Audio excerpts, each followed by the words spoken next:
Good evening, everybody. Happy New Year. Welcome to the January 4th meeting of the West Newbury Board of Selectmen. It is 7:03 p.m. This meeting is being broadcast on local cable TV and recorded for rebroadcast on the local cable channels and on the internet. It is accessible tonight by remote participation. It is a Zoom meeting. The Zoom phone number is 646-558-8656. The meeting ID is 957-0449-4113. And the passcode is 094716. And without further ado, Mr. Kemper will not be joining us tonight. He had a work situation that he had to deal with. There's no medical issue. He had something he had to deal with. So, first off, thanks so much. Want to give a shout out. Thanks for the West Newbury Food Pantry has had a great number of donations in this holiday period, and thank you so much for that. The Christmas trees will be picked up one time this year on January the 8th, and so that would be this Friday. And there is also going to be, I believe, a dumpster placed at the recycling area. Is that correct, Angus? I don't have that in front of me. Yes. So they could be placed there. No other stuff on the trees, no other kind of disposal, just your used Christmas tree.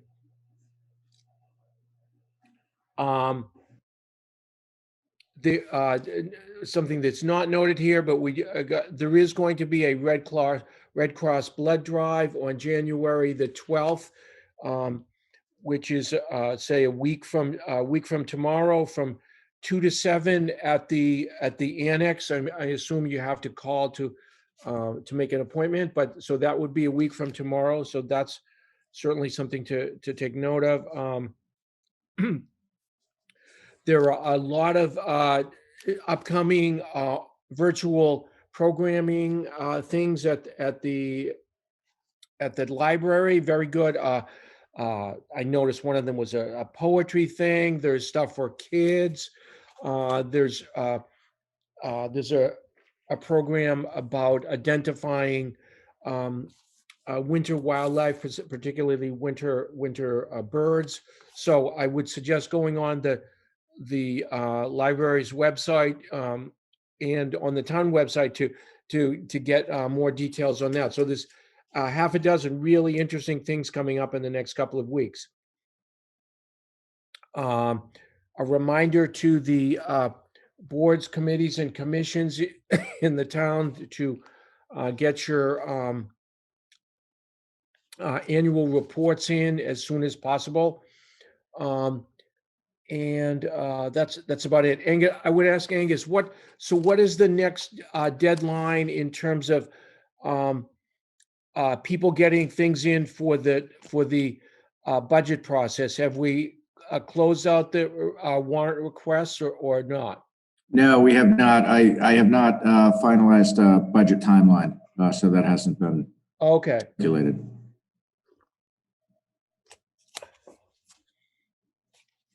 So without further ado, our first item on the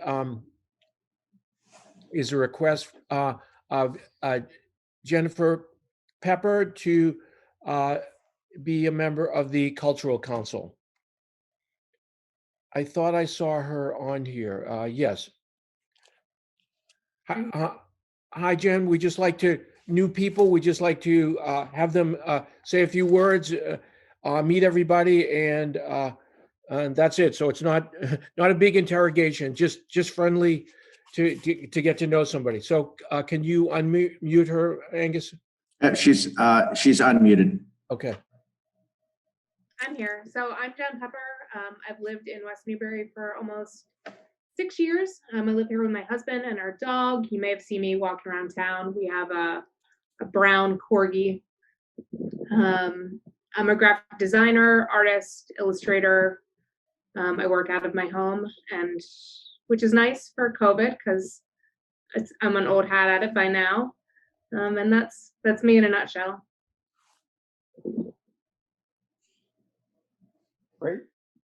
I will say I was in touch with the chair of the Cultural Council, and she was very supportive of this appointment and enthusiastic about a new member.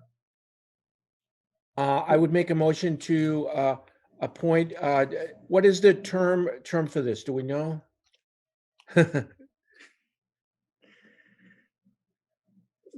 What do you mean? Just member of Cultural Council, no? Right, but what's the ending date? Oh, sorry, Archie. Well, I mean, most seem to end June 30th, no? Yeah, I would say, yeah. I mean, I think for now, I don't know what the bylaw says, but that would be safe, and then it can be reappointed at that time. Okay. Right, second? All those in favor, Archibald, aye. Parker, aye. Thank you, Jen. Welcome. You will have to sign in with the town clerk, Mr. McCarron, and so you can arrange for that. Okay, great. Thank you. Thank you.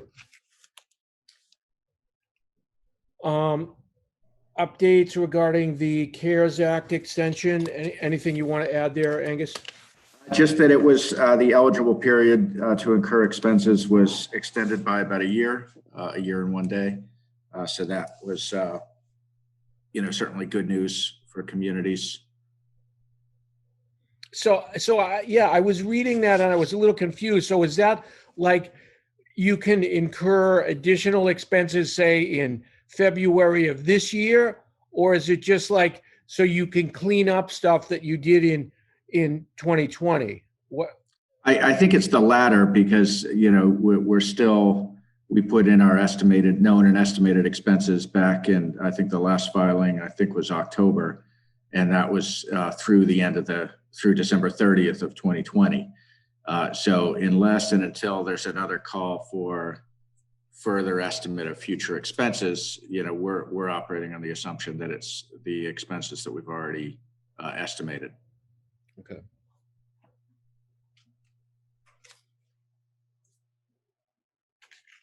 So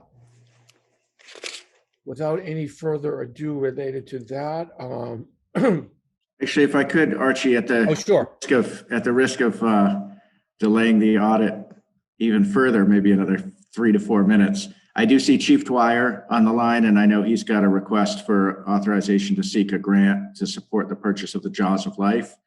And knowing that the audit discussion will probably be more lengthy, maybe we could take that one out of order because it should be brief. Okay. I would make a motion to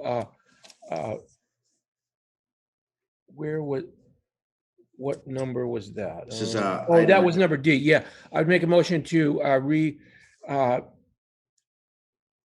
change the order of the audit. Of the agenda. Just moving up this item one thing. Are you okay with that, Rick? I'm fine. Okay. All yours, Mike. Oh, good evening, guys. How are you? Great. Yes, so we are looking to apply for the Executive Office of Public Safety, Department of Fire Services grant. It is the fiscal year 2021 Firefighter Safety Equipment Grant Program. They offer reimbursement funding to communities based on size. We qualify for up to $10,000 for this particular grant. And we are looking to replace our rescue tools, our Jaws of Life tools this coming spring. And that's at about $25,000 cost. Actually, it's a little bit more than that. Excuse me, it's about $35,000. We are looking to utilize this grant funding to offset that cost to buy one tool. So we're looking at possibly buying 4 tools. at around $10,000 each. So that's what this grant would be used for, is to purchase one tool and get reimbursed, and then offset the total package cost for the town. Yeah, it's great. This was something that was on the capital expense listing, or the CIC list. So that's great if it's helping to pare that number down a bit. I don't recall what was on that, and I should have looked that up beforehand, but didn't. It's in the capital plan is at 35. So with the grant, it would be more in the 25 range. Yeah. Okay, but Mike, you said these are actually about 10 grand a pop, so the additional for 3 more, it'll be about 30 total.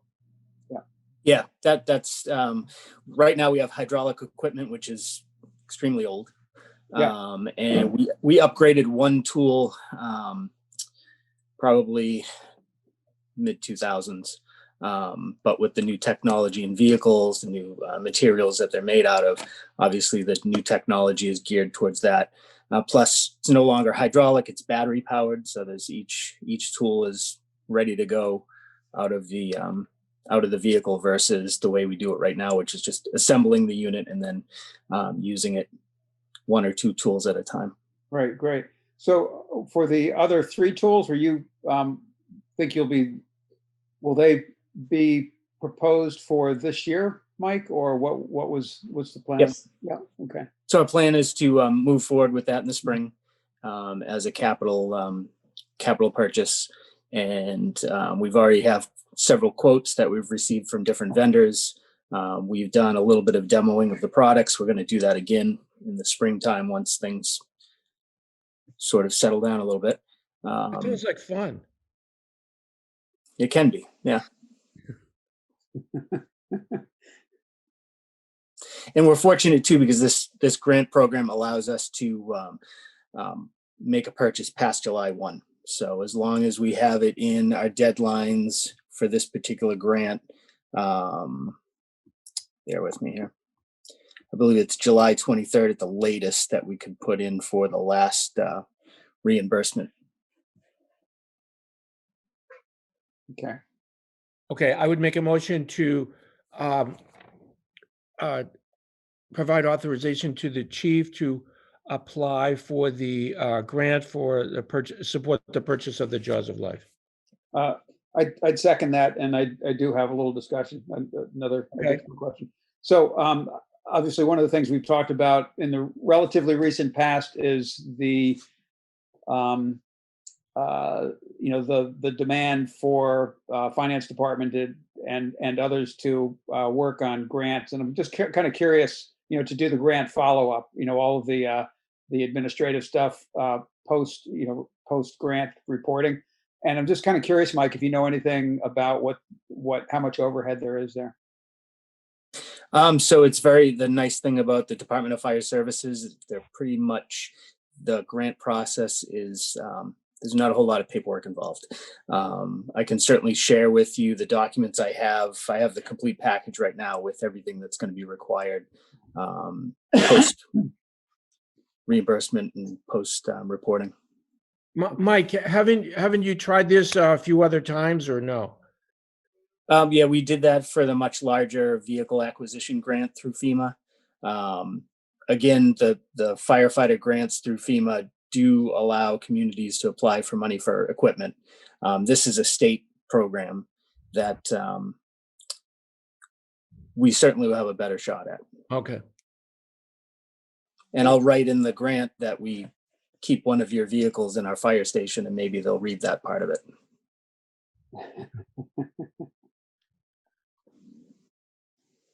Maybe they won't.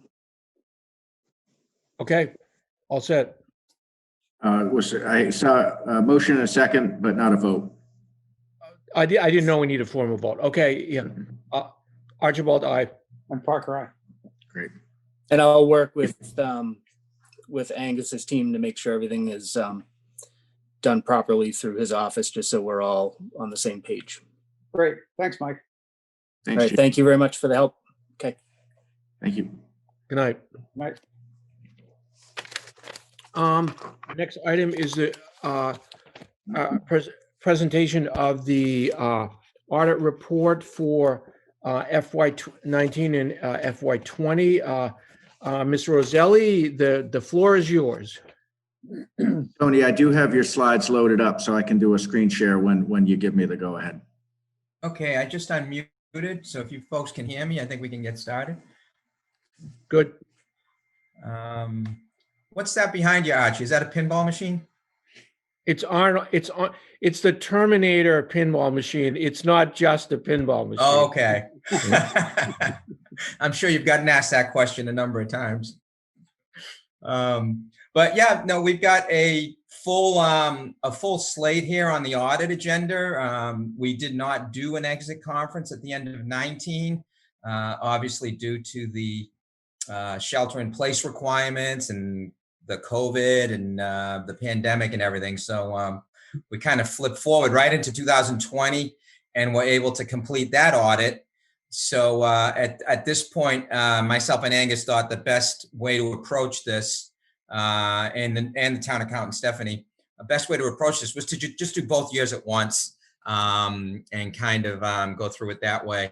So if you want to control the slide, Angus, that'd be great. We can go to the next page. So what I'm going to talk about is, first of all, for those who don't know me, I'm Tony Roselli. I'm a partner with the accounting firm of Roselli, Clark & Associates. We do your independent audit every year. We've done it since 2013. So for the public and for anyone on the Zoom call that doesn't know me, that was just a quick intro to who I am, what I do. What we're going to talk about today is we're going to just look at COVID-19 real quick and what impacts I felt it's had on the community. We're going to look at some of the economic trends over the years that we've been involved with the audit, and some from prior to when I was involved. Talk about bond rating a little bit, which I think is always an interesting conversation, and hopefully we'll get some good dialogue on that. Then we'll do some informational items, which are not findings. They're just items that I'm making the board aware of that I think are good things to talk about. We'll talk about some of the challenges that the town's been under for the last 2 years. And then we'll go through the 2019 findings, the 2020 turnaround, what I think are future solutions.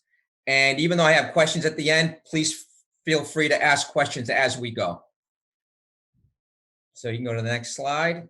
All right, so COVID-19. So I've been through, did that disappear, Angus? Yeah, so Tony, I just realized that if I share the screen, I need to still, since we have a waiting room, I still need to be able to monitor the waiting room in case anyone else tries to join. So I'm trying to, I thought I could minimize it without disrupting, but sorry about that. I think it's up now again. Okay, I just, is this This okay? is fine. Okay, all right. This allows. Yeah, this is fine. I mean, it's not the slideshow view, but it's fine. So COVID-19, historically, something that hasn't happened in any of our lifetimes. We've got to go back over 100 years to really see the effects of something like this that's happened in the United States or the world. And I run the full gamut with my clients. I've got very large cities out in the greater Boston area. I've got small little hamlets out by New York, you know, in Western Mass. I've got a few clients up in your area. So I've got the full gamut of clients.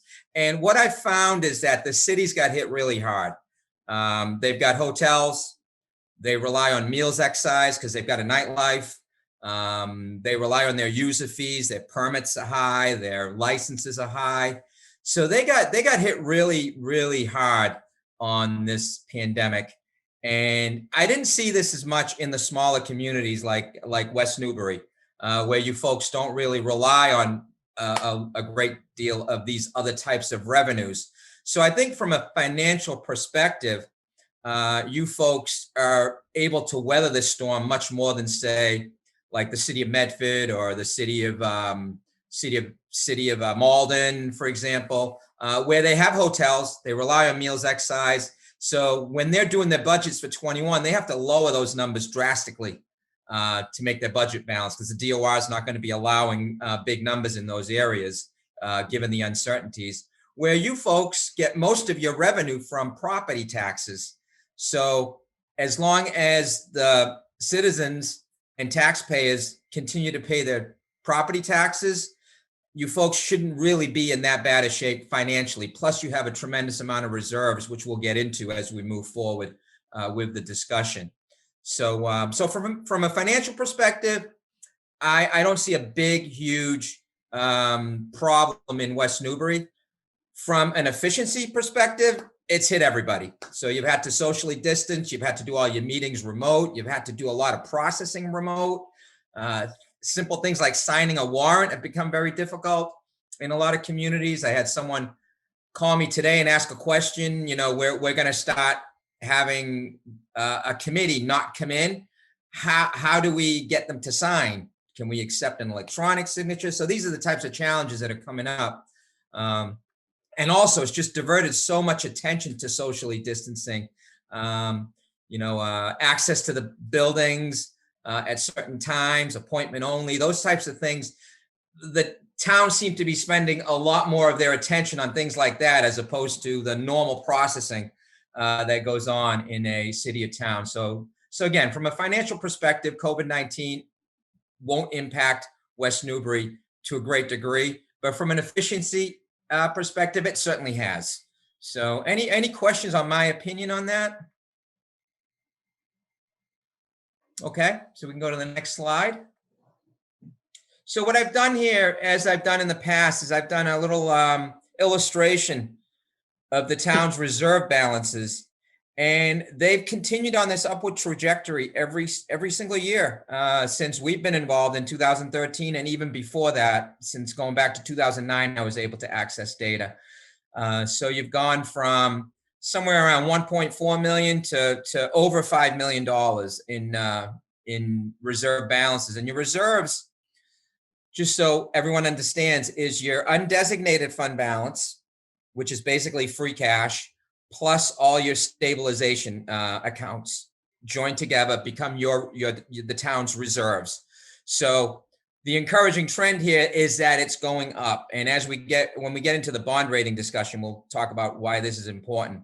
But it's going up every year, even though you've given back levy limit, you've got capacity. So you've walked a fine line, I think, which has been done very nicely of still giving the taxpayers a tax break through levy capacity, but also still increasing your reserves, which is really a sign of a very strong management in this particular area.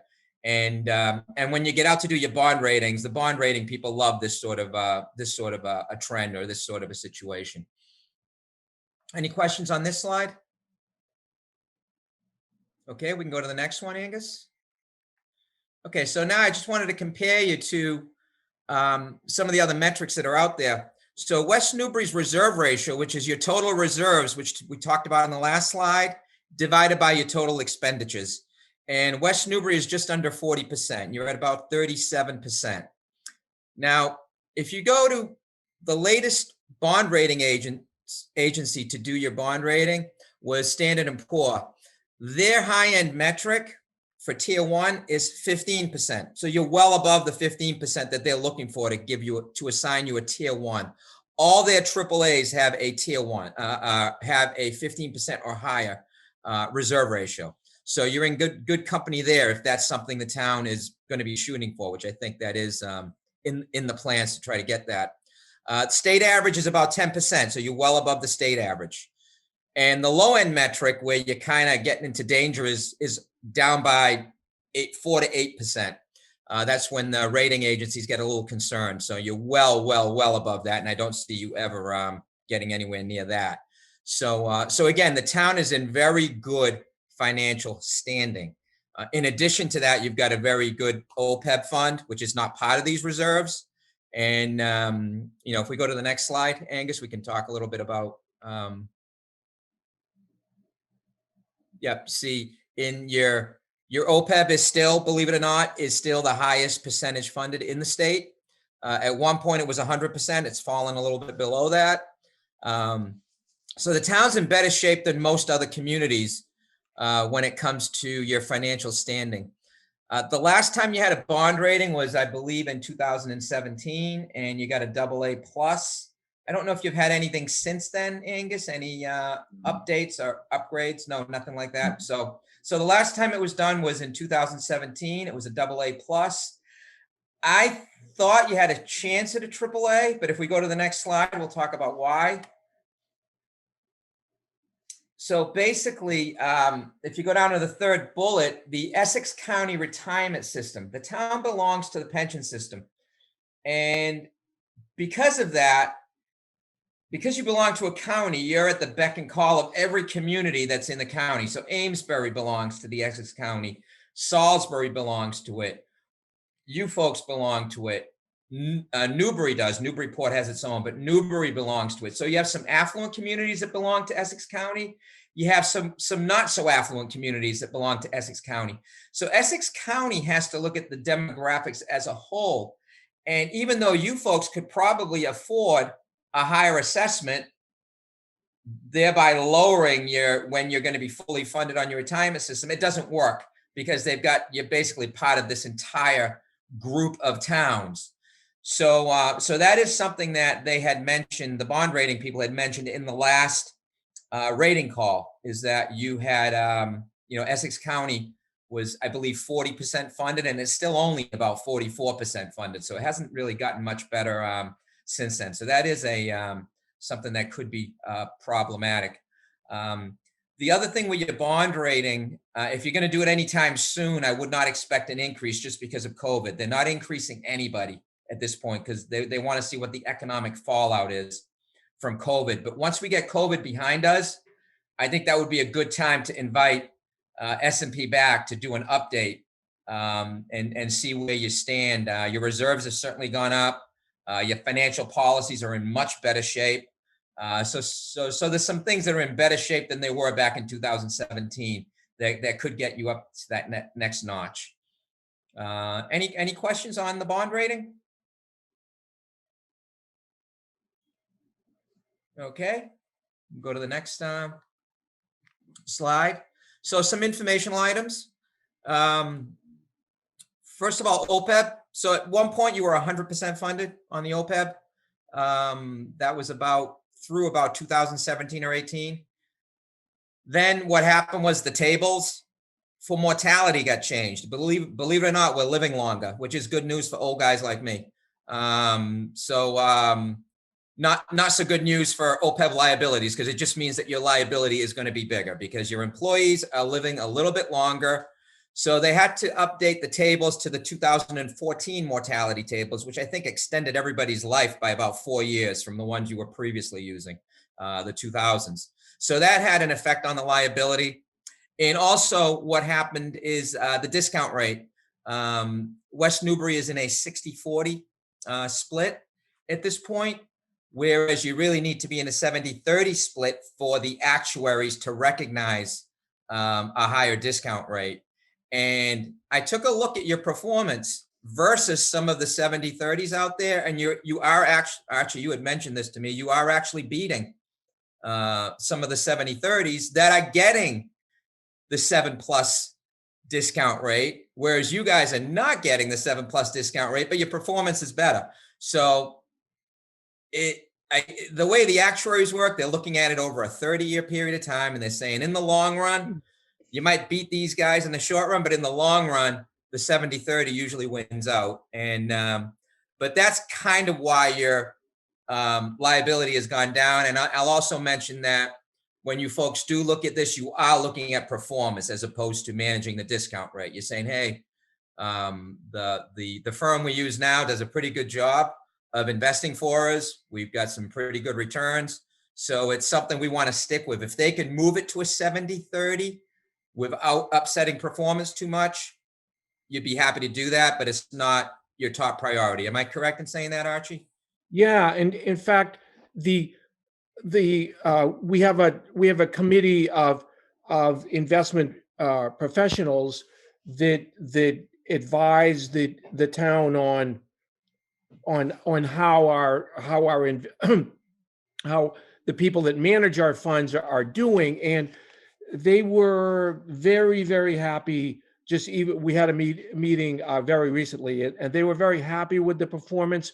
We're going to look in January, we're going to look at we recognize that the 60-40 split of equities to fixed income hurts us in the assumed discount rate, but we were not me, but the committee was feeling that the performance, we didn't suffer any in performance, but we're protecting the first rule of investing is don't lose the principal, and we're being more conservative, and yet the performance was still very, very good. So we're going to revisit that, but we may not change it because they have actually been doing very well. I just looked at for the this afternoon. I spent a few minutes looking to see how we've done, and to date, our performance for the through November was like over 10% return on the total portfolio. So we're very happy with that. It may make sense to have a conversation with your actuary and go over the performance.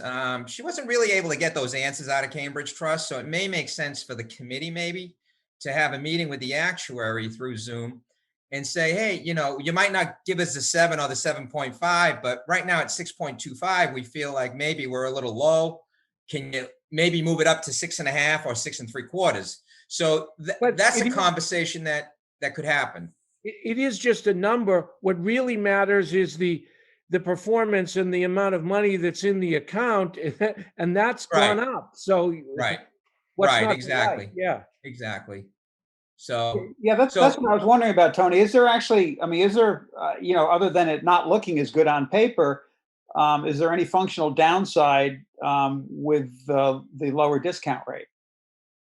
No, I mean, you're still, like I said at the beginning of the meeting, you're still very strong on your OPEB liability versus asset ratio. It's still very strong. It's the strongest in the state of Massachusetts.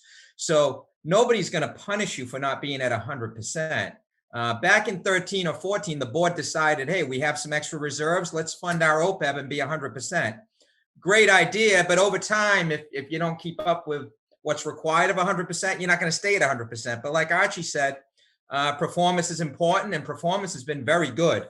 So really, I don't see a major downside with where you are on the OPEB. Now, say if you were at only 10 or 15% funded, I'd say, hey guys, maybe you want to do something here and fix that. And the other thing you could do is you could always increase your contribution to the OPEB if you wanted. Make some additional contributions just to fill that gap. That's another option that you could do. So there's certainly ways to manage it and still keep the 60-40 split.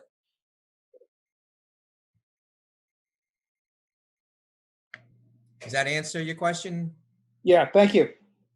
Okay. The second, any other questions on OPEB? So the second question is the second topic here is the pension. And like we briefly talked about, the pension is at the Essex County. So you're at the beck and call of Essex County at 44%, which isn't great. It's one of the lowest in the state, probably in the bottom 5 or 10%. And that's similar to most counties in Massachusetts. Towns that have their own self-run pension system are usually at 60 to 70% funded right now. And that's where you folks are getting penalized, where a town like Newburyport or city of Newburyport is not getting penalized because they're running their own pension and they've got a better funding ratio. So, and I believe they're a AAA bond rating. But what I had recommended was beginning a pension stabilization fund, which you started and you've funded. So that was a great idea. That did not exist the last time you had a bond rating call. That exists now. So that would be something that's going to be a positive the next time you meet with the rating agencies. So Angus, how much do we have in that?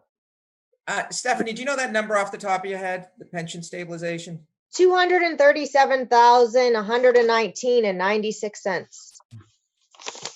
So about just under $240,000, which is a start. I mean, I'd like to, if I was a rating agency, I would like to see a little bit more in there. So maybe some more funding from free cash when you get it certified, or town meeting, some town meeting article. But definitely, it's a step in the right direction. Just setting it up and starting the funding process. It at least gives the rating agencies a sense that you're aware that it's an issue and you're starting to address it. So that's important. I believe the DELS policy on this recommended 10%, roughly 10% of your annual retirement contribution. And we did do that in the spring of 2019. It was in the neighborhood of 65 to 70,000, if I remember correctly, that was added. We had an article on the town meeting this past spring that ended up, we passed over because of COVID. There was so much uncertainty, and but that has been a pretty regular article that will also be in the upcoming town meeting. So. Okay, and my last informational item is just network security. Just stay on top of that. I'm not saying I saw any leaks or vulnerabilities or anything like that, but I'm reminding all my towns that now that you're working remote, now that people might be using their own laptops to tie into town hall, make sure everyone's got firewalls that's tying in, make sure everyone's got good protection on their computers, make sure they're aware of your policies, that other members of their household cannot look at people's sensitive information when their computers are open. Those are the types of things that you want to be making employees aware of now, that especially with this remote shelter-in-place operating environment that we're in. I just like to add something to that. I read something recently, Tony. A town like us or a school system similar sizes we're actually a good target because we're smaller. We may not have the sophisticated IT protections, and they look for communities or school districts that have a lot of reserves, because then you can't argue with the pirates that, well, we don't have any money, because they know what your reserves are. So a town like us that's small and has a lot of reserves actually surprisingly makes us a good target. It does. I mean, they haven't really been biased in their approach. They hit I think some city down in Pennsylvania for about $4 million. It's something big. I think it might've been Pittsburgh or one of the big cities for a ton of money, and just tied up their network forever until they got paid. But they have been hitting the smaller communities, because you're correct. The smaller communities usually don't have the sophistication or the training. One of the big things is the phishing. Make sure your employees are aware not to click on anything that looks silly. Clients call me and say, "Hey, Tony, you just emailed me an invoice and it says to click here to see the invoice." And then they end the email with "blessed." And they say, "You don't talk like that, Tony. So I wanted to call you to make sure." But it's my email. They were able to clone exactly my email. So I said, "Send it over to me." And I sent it to our IT guy, and he said this email originated in Russia. So someone basically what they do is they surf the internet to see who you're doing business with, to see who has their emails available to the public and not encrypted. And unfortunately, we have to have our emails available because that's how we do business. We can't hide them. A lot of places can hide their emails. So if you get stupid emails like that, by all means, call your vendor up. I just was there was really an unfortunate situation that happened a couple of months ago where a construction company emailed the treasurer and said, and they were under a wiring relationship where they were wiring money, which I would never recommend to vendors. And they said, we're changing our bank and our wire instructions. And the treasurer, without thinking about it, sent it to that bank, and they lost $700,000. It's gone, evaporated. And they only had about $200,000 in insurance on it. So make sure your employees are aware, make sure they're trained, and make sure your systems are protected. And like I said, I didn't see anything that I thought was a vulnerability in what I was doing, and nor would I be talking about it if I did in publicly. But definitely be aware of it, and stay on top of it. So I think we can, unless there's any other questions, I think we can go to the next slide. All right, so let's get to the good stuff, the challenges. So as you're all aware, there's been a lot of transition in the town. You went from, I think you've had 4 or 5 town accountants between the interim ones that you've had and the real ones that you've had. And it's just, there's always been this, I think you had a little bit of continuity with Mike Bertino and Dave Nalchadjian, where they were together for about 3 years. So you had a little bit of continuity there where they kind of had a system in place, and the sins from prior to that were kind of starting to be smoothed out. And Archie, you probably remember that we couldn't get cash in balance back in 2013 or 14. There was issues with getting cash in balance. And so basically what's happened here is the town went through this town manager legislation. Bertino decides not to be the interim, so he leaves to further his career someplace else. So you bring in an interim finance director while you're going through this legislative process that doesn't really know much about the town, and that was basically in retirement mode. You also, at the time, Nalchadjian leaves right after Bertino leaves. So you lose that continuity. You brought in an interim. I think Cheryl Wright came in for a few months just to kind of keep the seat warm and make sure the checks got written and the payroll got done. Then you brought in a permanent town accountant who, again, didn't know much about the town and was being overseen by someone else who didn't know much about the town. So that kind of started this downward slide into Angus's term as town manager. And when Angus took over, the finance director position was completely eliminated. Now, I was speaking to one of the selectmen, I think it might have been Joe, at one of the MMA meetings, and he was asking me what I thought about this whole process before this happened. He was of the understanding that the town accountant would be able to oversee the town treasurer. And that's not allowed. It's a compromise. They have to be checks and balances between each other. One can't be in charge of the other. And where you had removed the finance director, that really left only Angus to be the person overseeing the town treasurer. And I don't know any town manager in the state of Massachusetts who's doing bank reconciliations with the town treasurer. It's just not part of their job duties, nor do I think that was the intent that you had for Angus. So the town treasurer basically was someone who had been in the office she had been in the office for a long time. She'd worked for the town of West Newbury. She was appointed to treasurer collector, really didn't have the proper training and experience to do that job. She didn't really know much about debt. She knew about reconciliations, but not the really difficult reconciliations. So basically the cash went amiss again. It was out of balance. It was out of balance by large amounts. And we were able to help the treasurer collector get it to within about $20,000 or $25,000 in fiscal 2019, and said, after about a week of effort, we said, we'll just roll it into, it was a positive variance. So we said, let's just roll it into 20 before 20 falls too far behind. So basically that was kind of the biggest inefficiency and the biggest problem of 19 was just getting the books in balance. At the same time, your town accountant, who was, quote, kind of overseeing the treasurer, resigned right before the books were closed. So she was in the middle of closing the books.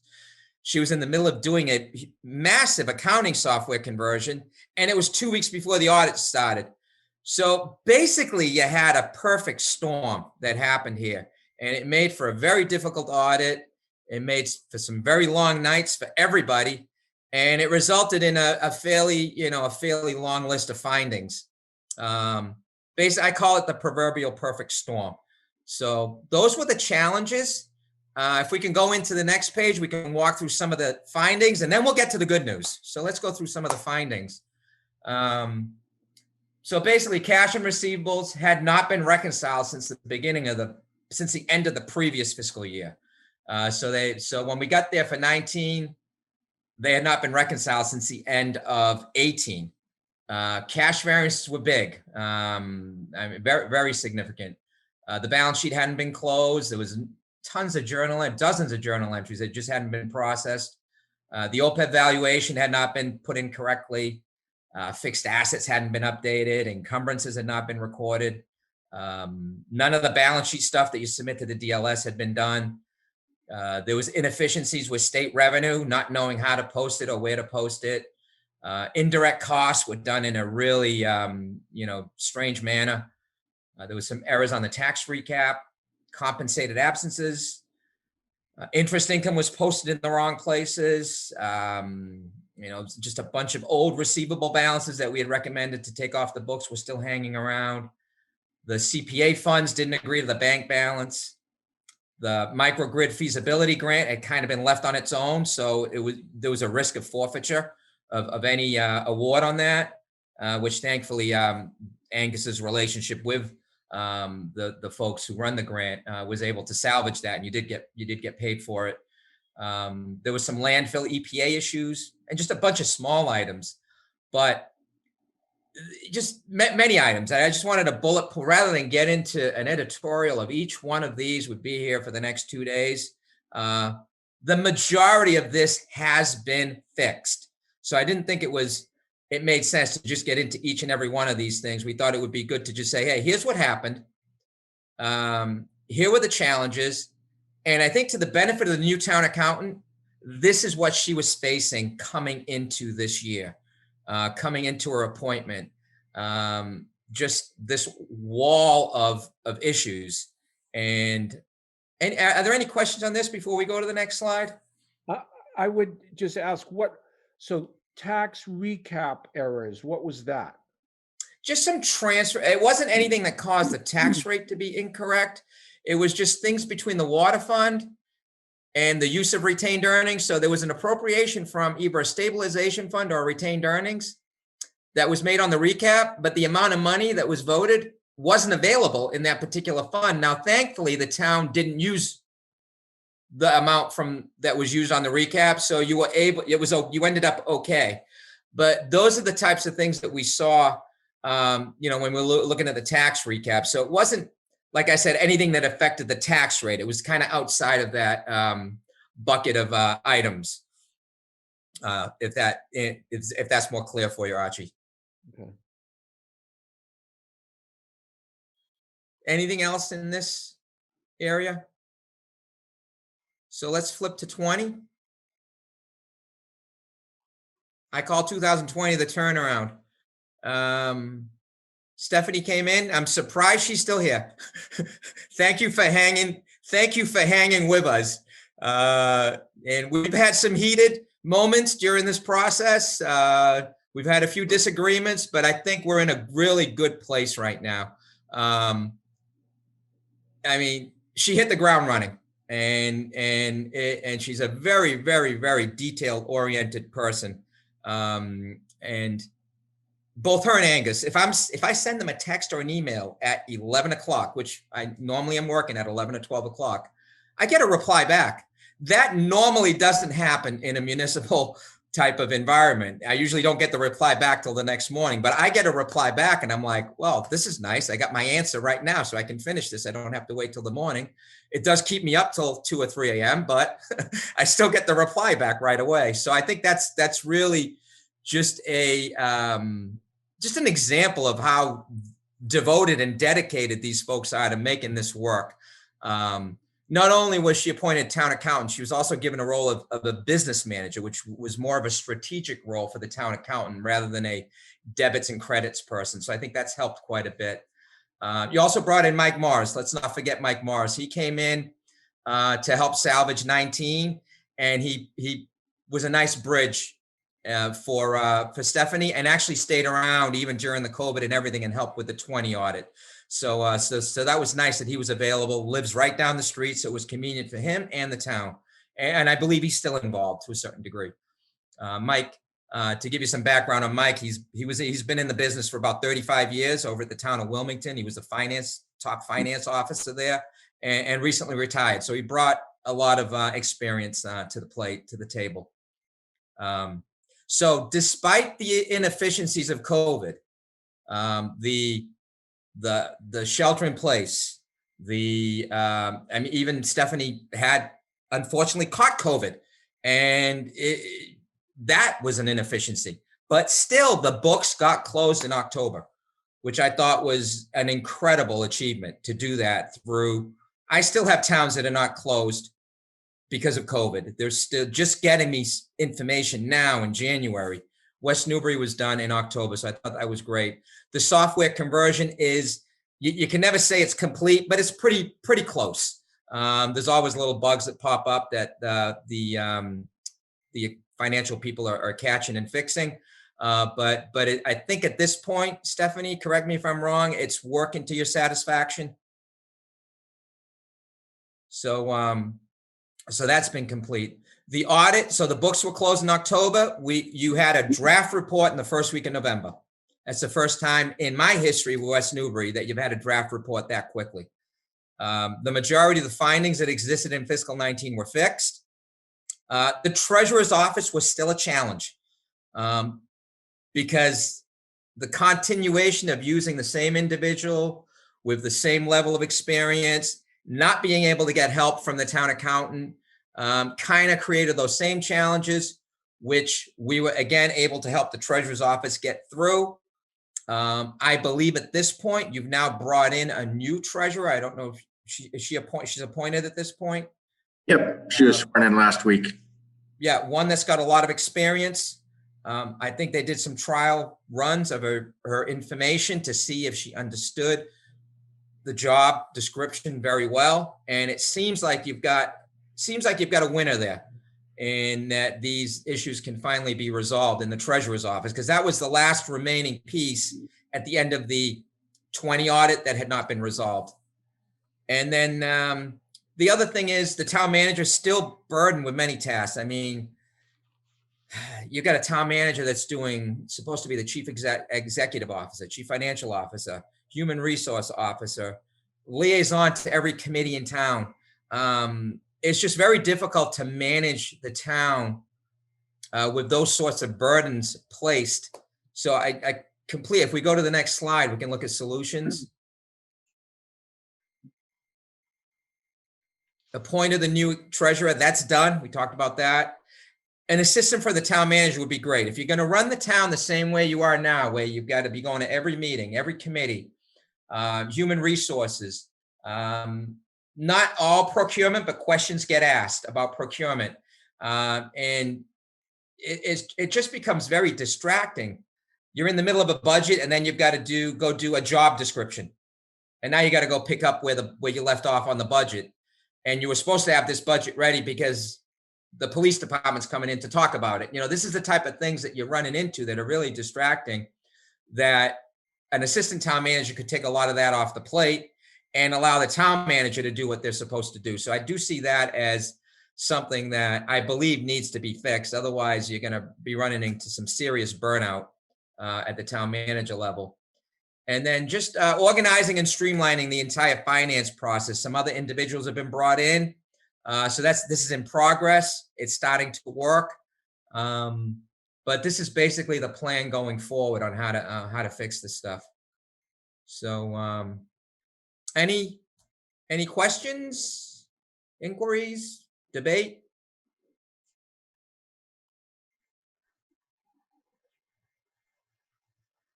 I would only just note, Tony, I think you've done a terrific job with this. I would note that and Tony and I have spent a lot of time talking about this, but the form of government and the lack of clarity, you know, in terms of authority for this, that, and the other thing, as opposed to other towns that truly do have a town manager form of government and all that entails, is a big part of the inefficiency.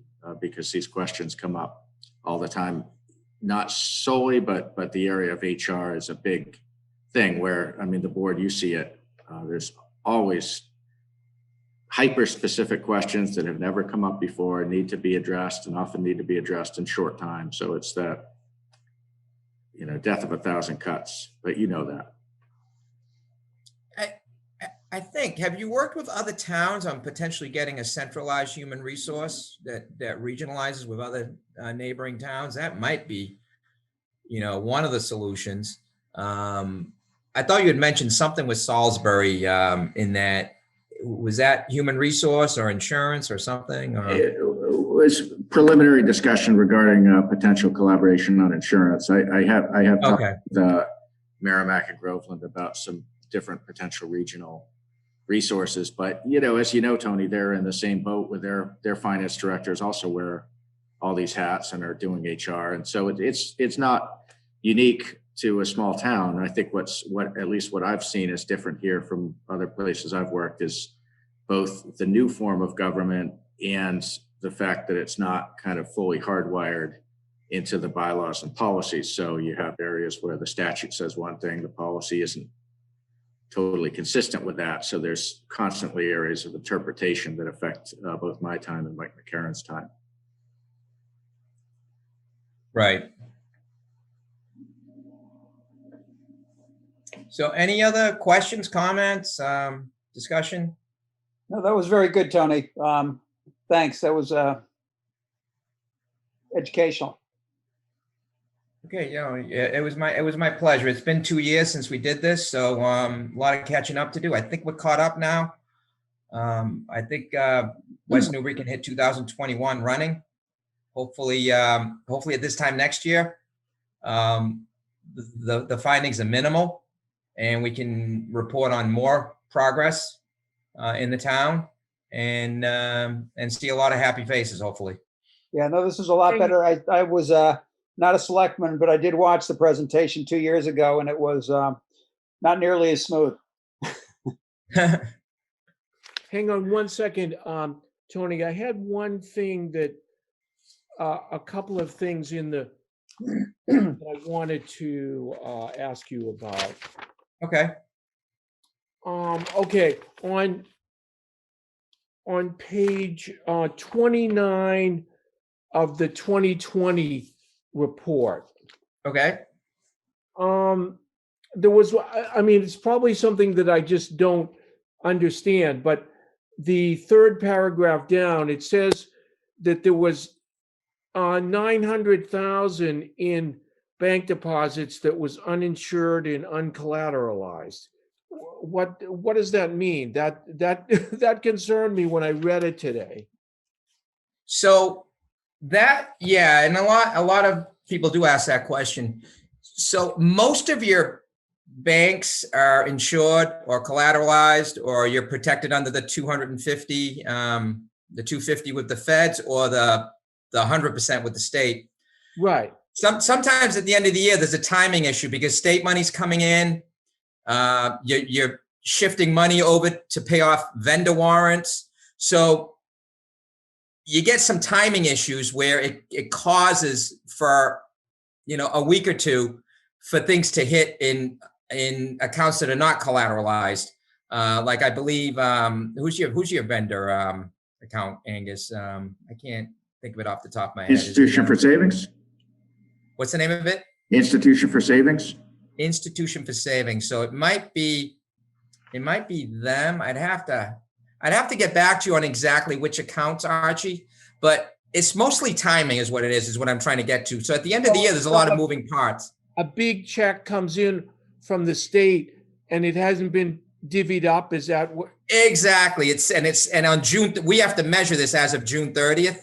So on June 30th, it's sitting in like a resting place that you don't have the collateralized, but then it moves quickly out of there. So it's not something that I view as a big risk. I don't see any of the banks on that list as big risks. They've all passed the banking tests.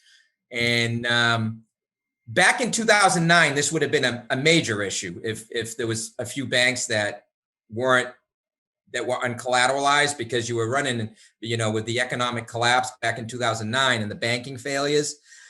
We're not seeing that as much these days, but we do see this little piece of money that does kick out into an uninsured sometimes on June 30th of the particular year. And I can go back after we get done with the meeting. I can go back and check to see exactly what caused that, and what it would cost to maybe not be in that situation. If it might cost like a small amount of money, it might be worth just having everything collateralized. So we can definitely look at that. Okay, one other small question or comment on the next page, on page 30. At the bottom, it's talking about concentration of credit risk. And I know that in our investment, we deal with Cambridge Trust. We don't, we have a thing where we don't want to have one equity, one stock or something in more than that. And I'm just wondering, we do have that, at least for the things like OPEB and so forth. We do have a policy in place to actually not allow that, and it says that we don't. Okay, that may be an oversight. I apologize if it is. When was that update? Was it updated recently or in the last few years? I would say in the last few years. Yeah, we rewrote the whole policy in 2020, actually. Oh, you rewrote it in 2020. Okay. Yeah, So, but was that provision, Archie, was that already in there, or was that part of the revisions that we did last winter? But see, I think it was an existing policy. I thought so too. I don't know that was part of the changes. Anyhow, Tony, I'll send you the investment policy statement, and if I don't know if that needs to be adjusted or not. I hadn't caught that one. and the important part about that, now that I'm looking at it, is that you're not heavily invested in anyone, so you don't have a risk. The important part about it, but if we have to change if we do have to change the actual terminology there, that let me know. And this language has actually been in there for a number of years, and no one's ever asked that question. So I don't know what we got at the beginning of time from maybe like a Warren or Mike Bertino. I'm not sure, what we received to write that language, but no one's ever directed us to change that. So thanks for bringing that to our attention, Archie. And I can make a quick switch of that if you have something, Angus, that you can send. Yeah, I think I'll send you the link after the meeting, but I think it's on the town webpage. There's a link from the homepage that says bylaws and policies.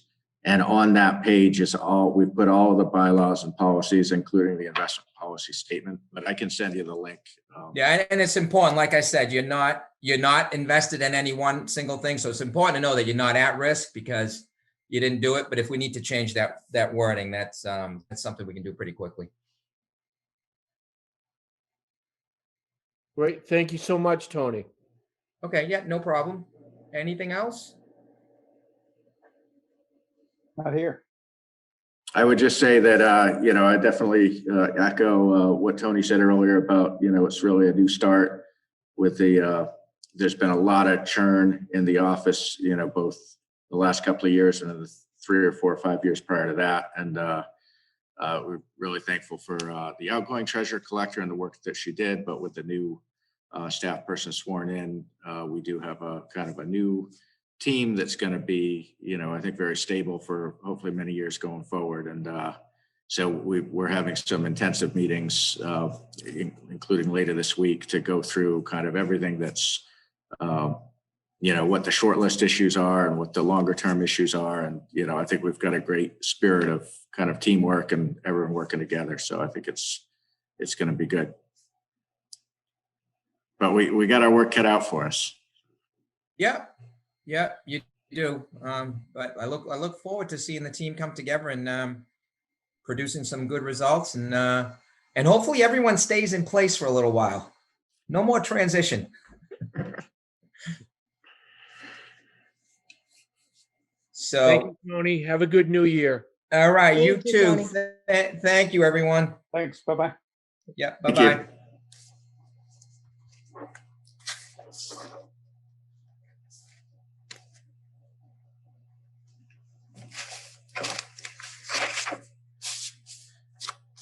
Our next item is a request to accept the trail easement for the Drake's Landing development.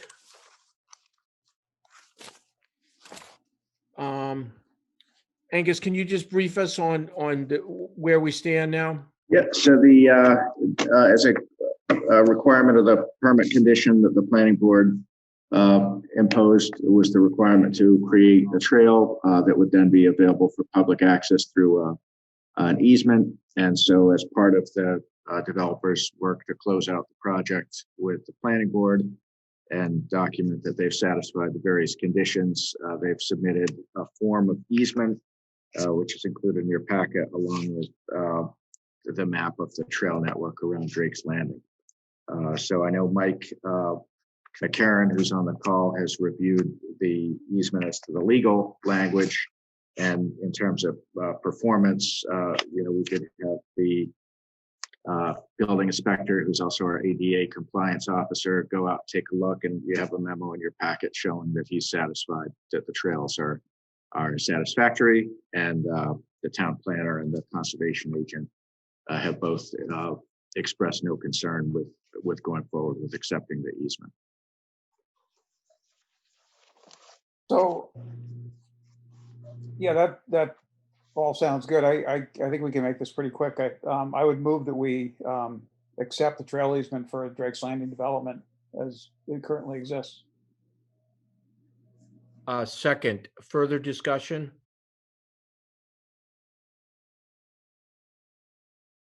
Angus, my question would be, so I walked around there a little bit over the weekend by the car post, and so where the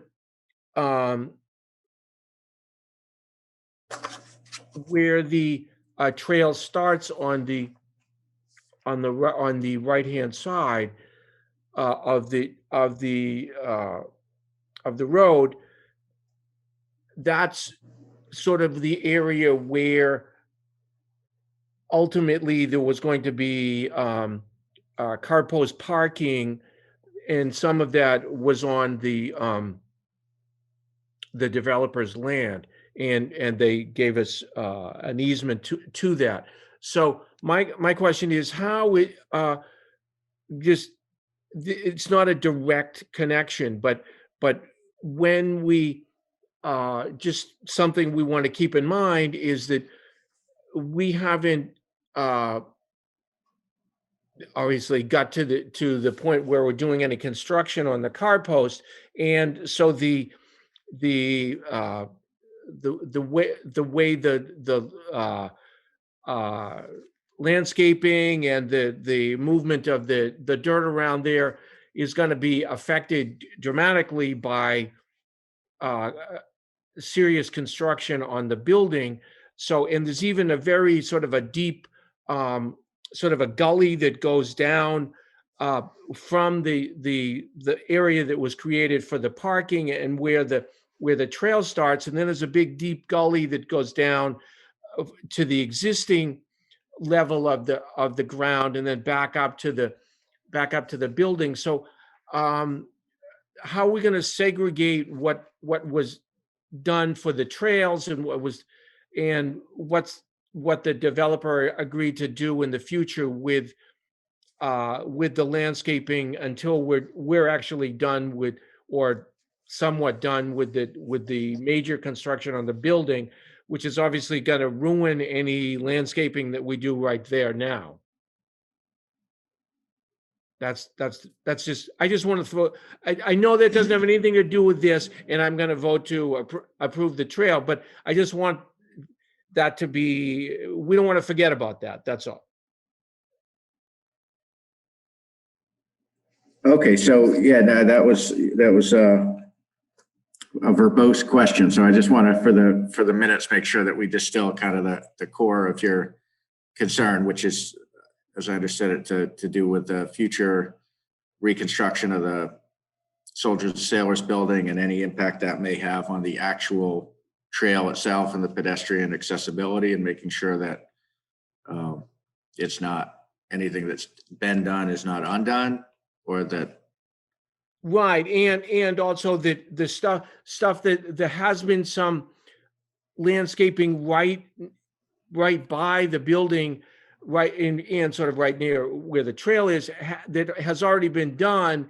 And, is that going to survive cranes or loads of brick or all that kind of stuff? There is an entirely separate conversation that definitely needs to be had. We had the kickoff call with the architects about a week ago, and I've been in touch, as you saw, and here with the town planner and others on, really pinning down exactly what the developer is obligated to do on the Soldier Sailor site.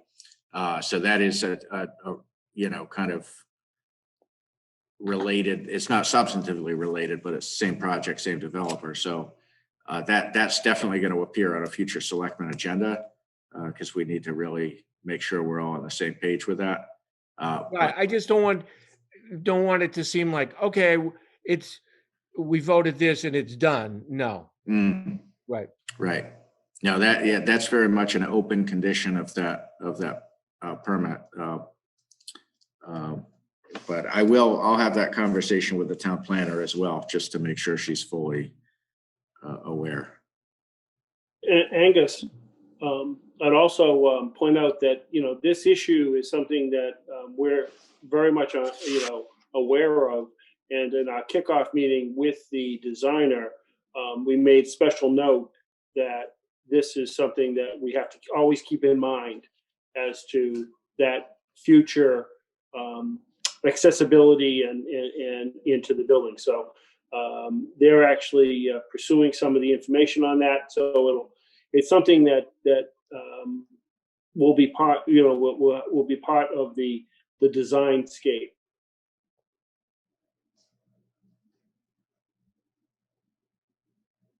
Okay, so I'll stop talking. All in favor? Archibald, aye. Parker, I, yeah, Archie, I mean, that's all good. We're done with that. But just the lot is not parked. The parking lot is not paved yet.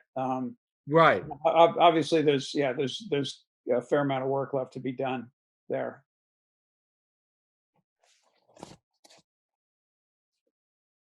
But they installed bushes right around the parking lot and stuff that. Yeah. Park before the horse, yeah.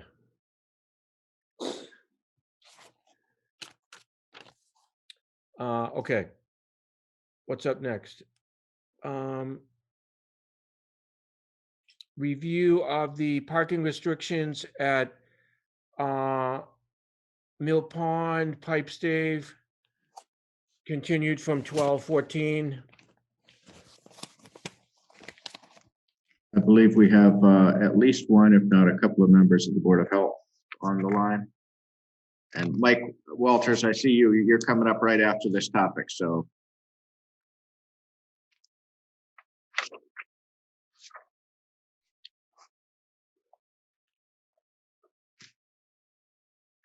So just to lead things off. So the Board of Health did vote in December to recommend that the existing restriction on resident-only parking at Mill Pond and Pipe Stave be rescinded. And that was brought to the Board of Selectmen for discussion at your December 14th meeting.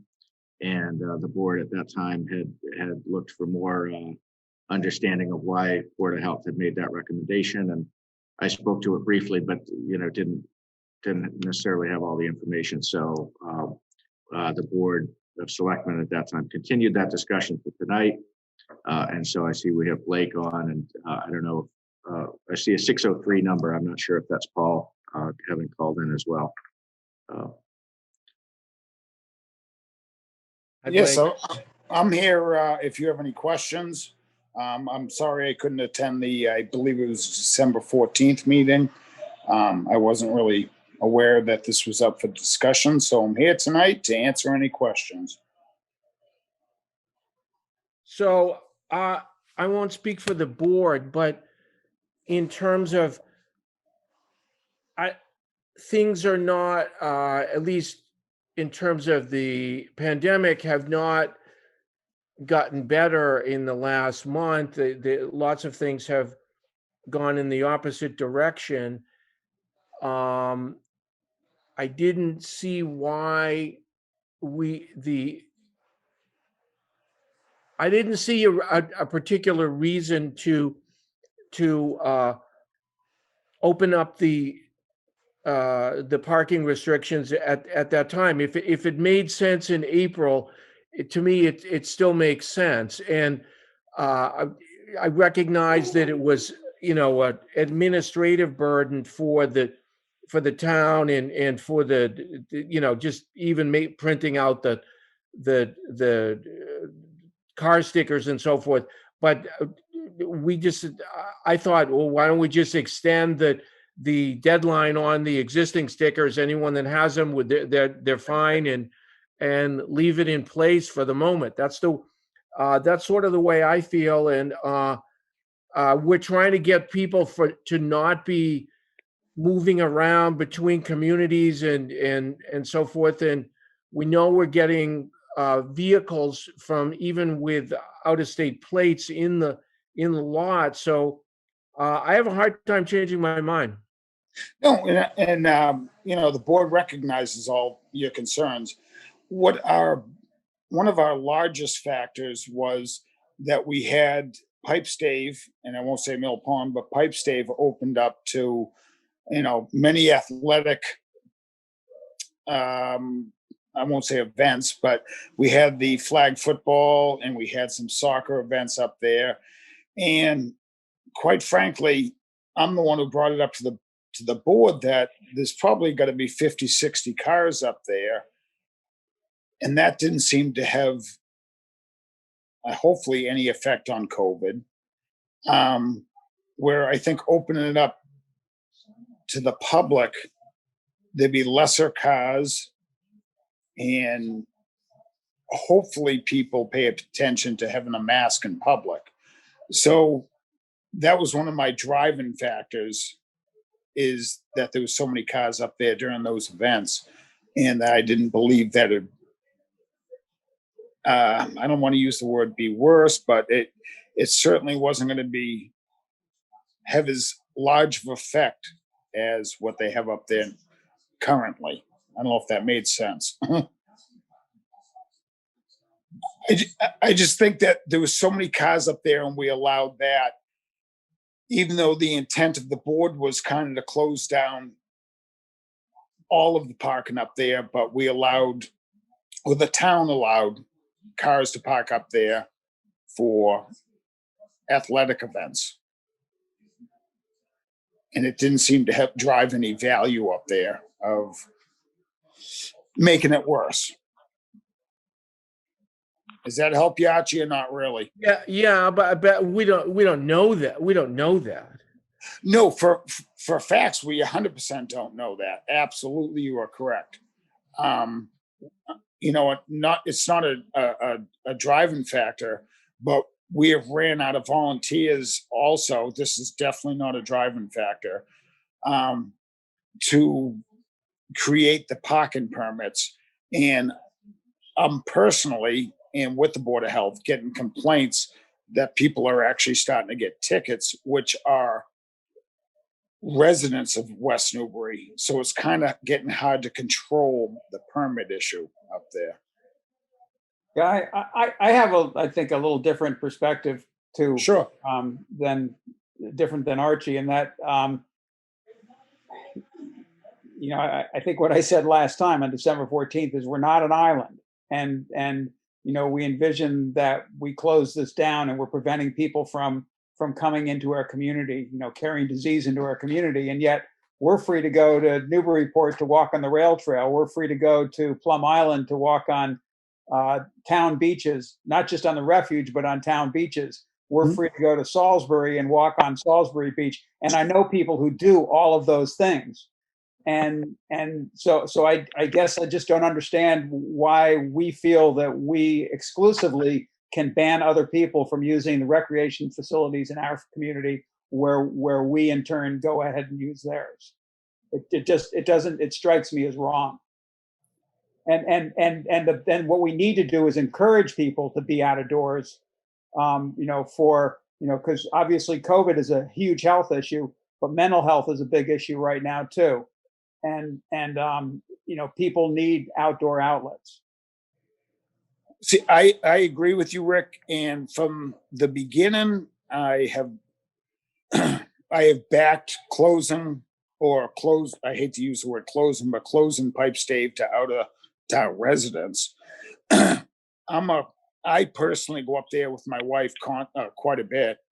And it's amazing that when I'm walking down the trails that people are actually using their masks. The only thing I would recommend, even though having a mask is a state mandate, obviously continue to have the mask, which we don't supersede the state in that, but to keep their dogs on leashes. That's the only thing I found to be a little annoying, because that possibly could be a carrier if someone else's dog comes up to you. So our recommendation is to open it, but certainly keep dogs on leashes or animals on leashes until further notice.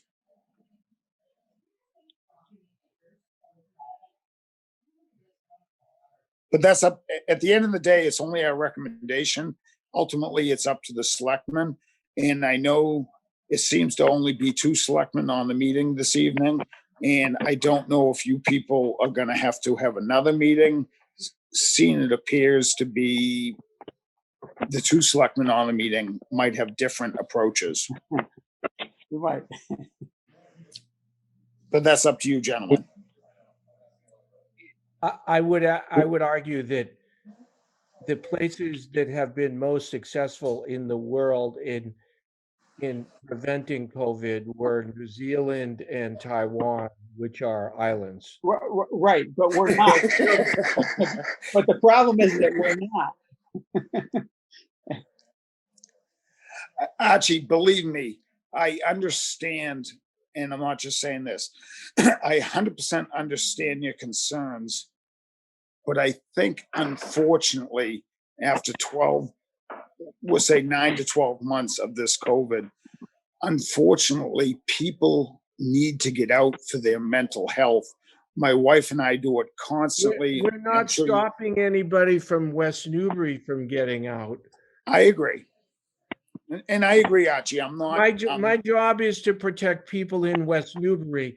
Call me callous, but I don't care about the people in New Hampshire.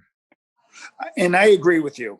I truly do. We were trying to hold this off until other towns opened it and hoping that it wouldn't be a huge effect. But at the end of the day, it is you selectmen's vote to open or keep it the way it is ultimately up to you. And that's fine, no matter which way you guys vote.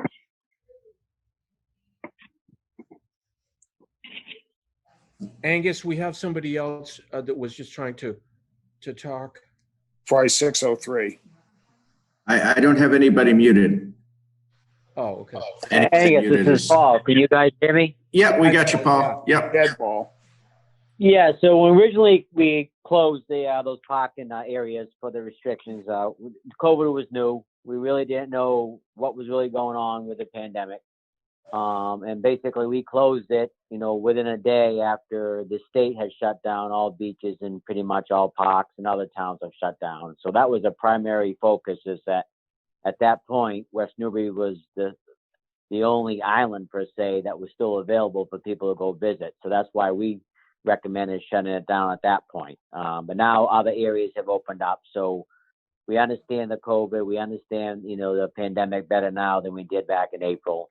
And like Blake said, we did have a lot of sports teams up there, whether it's flag football, the high school kids, soccer, and due to all the contact tracing, we really didn't have any transmission amongst the athletics up there. We did have people being quarantined up there because they got COVID from outside of the athletic arena and they're played on their team. So therefore the entire team was, quarantined, but there's really no transmission amongst the players up there at the ball fields.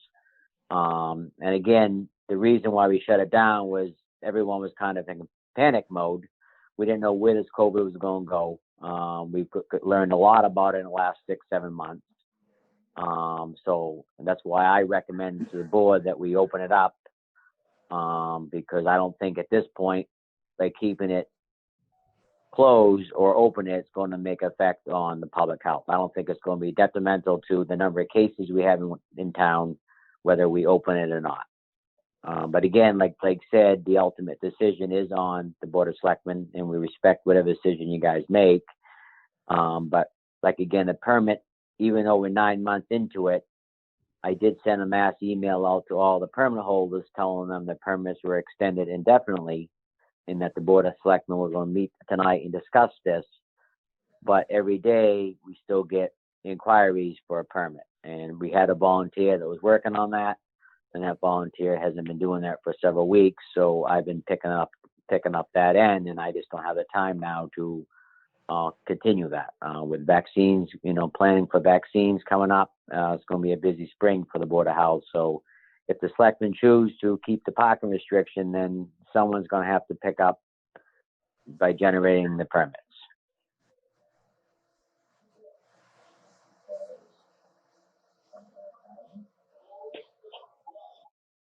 I think if we vote right now, we're going to be at an impasse, Archie.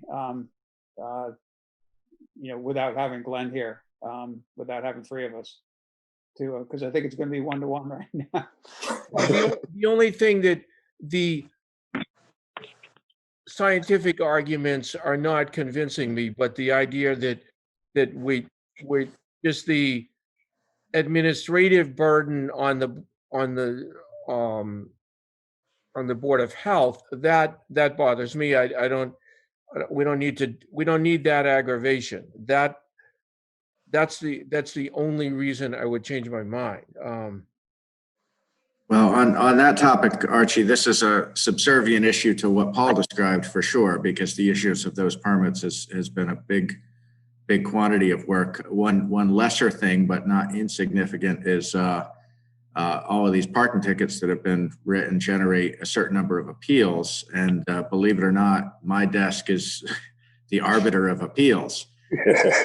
I am spending some amount of time responding to appeals of parking tickets. I think I have more than a dozen appeals currently pending.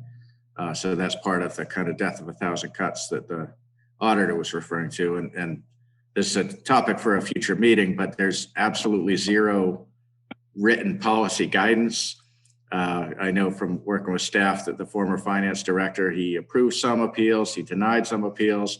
There's, and as far as I can tell, there's no rhyme or reason to why, and there's no policy guidance. So I'm left with kind of having to make judgment calls. So typically I deny the appeal because I don't have any basis to approve it. But there's some well-written appeals that come in, and I'm sympathetic, but it's clearly posted, and so as long as it's in effect, I think people get a ticket. But yeah, there is an administrative burden that definitely ripples through multiple departments. So if we added the restriction of maintaining, again,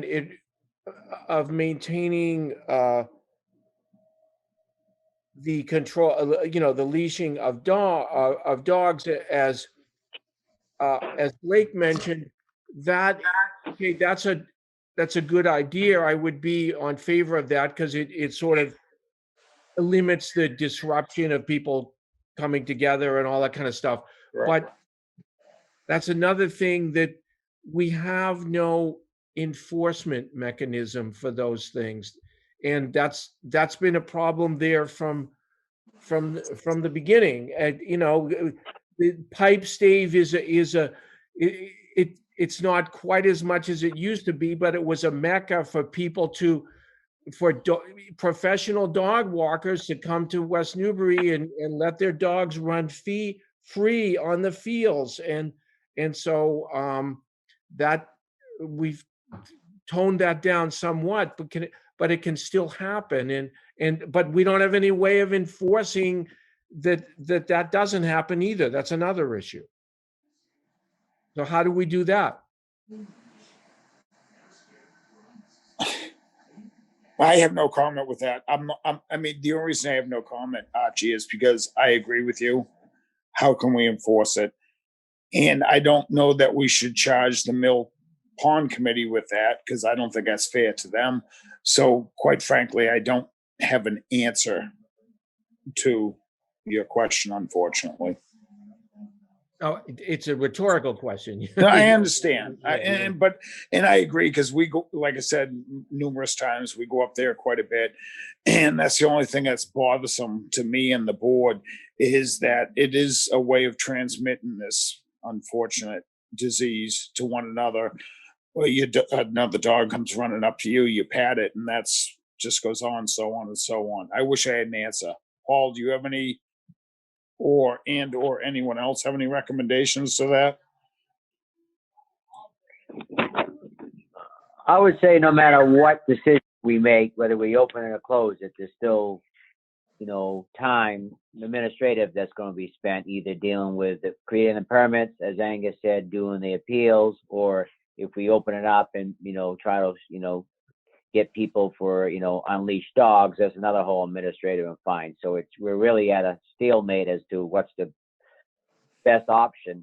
But the option we're really looking at is in the interest of public health. And that's where the Board of Health comes in, whether, due to the Board of Health and public health concerns, does Mill Pond need to be, maintained to be shut down? But I think it can be opened up safely without jeopardizing the health of the residents. But people just need to be made more aware that dogs need to be unleashed. Again, so it's that's always been an issue. It's been in the paper for years about dogs running wild at Mill Pond and scaring horses or kids so hopefully, we could open it up, and if it turns to a problem, we could shut it back down. We have that capabilities, I guess, too. But I don't think there's a right or wrong answer in this. We're in the middle of a pandemic here, and we're all trying to get through it. Okay, well, I will change my opinion because of these. I don't think it's a good particularly good idea, but it's an administrative and enforcement nightmare. So we don't need more work related to things like that at the moment. So I will go along with the Board of Health recommendation. So, With the caveat that if chaos ensues, I want to hear about it, and I want it brought back. Well, I'm up there every weekend, Archie. I certainly can keep my eyes on it.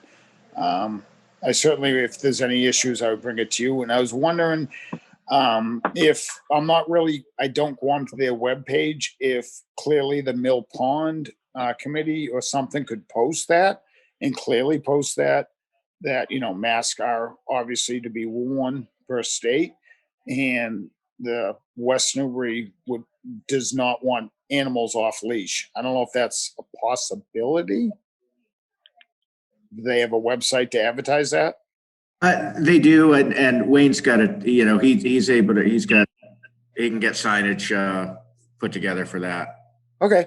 Yeah, I think we do through email blast and website and physical signage. And would it make sense to post a sign that says, as Blake had suggested, that masks are required, that dogs must be on leash, but to also make it clear on the sign that the area will be closed again if that is not adhered to? Is that too much to add to a sign? You think people will read that? They won't pay any attention to it. Yeah, personally, I just think that simple masks required animals on leash or dogs. I mean, I keep saying animals just in case. I think that'd be adequate. Too much signage sometimes, if it goes on too long, people don't read it. And I'm not trying to be ignorant, but it's the truth. So I think just mass required dogs on leash would be something hopefully sufficient. You think we could say like dogs not on leash, you get hit by lightning? You don't think that'd work? We could do that too, but it might not happen, but we can try it. Blake, you have I- connections upstairs. You could make that happen. Yeah. Yes, I can hopefully make that happen. I mean, I think what, technically, is that what's happening here is that actually Mill Pond has never been closed to the public. The public is always, even out of towners, can go there. You just can't park your car there if you're out Right. of town. Oh, I guess I so didn't read it that way. Yeah, well, is that, so really what the selectmen and the only authority of the selectmen here is to rescind the parking restriction that you voted in, I believe it was in May of 2020, to restrict parking to only town residents. That is really the only vote of the Board of Selectmen here, is to rescind that restriction tonight. Right. Okay. Well, to try to move this along, I'm going to make a motion that we rescind the restriction of parking to residents only, to open it back up to any car, any vehicle. Second. Okay. Even though Mike, that's fine. I'm glad. Thank you very much, gentlemen. Just one quick question. I understand what Mike just said. Is it possible we still could put that signage up there? We'll make sure that happens. Okay, I'm glad the selectmen made that choice, but I think that's definitely something Well, that should be added. They haven't made it yet. Right, we haven't voted yet. Oh, I'm sorry. I apologize, gentlemen. Sorry. All in favor? Aye. Aye. Okay, so Let's move on before I change my mind. once we put it into the newspaper, so we'll go ahead and do that, but I'll let we'll get the word out in the meantime, and I'll let the chief know to have the officers maybe put away their ticket book. Thank you. Because it will take, at least a week or 10 days before we get the legal ad into the paper. Right. Okay. Thank you, gentlemen and ladies for the room. Yeah, thank you, Blake. Thanks, Paul. Thanks, Archie. Good night, guys. Thanks, you.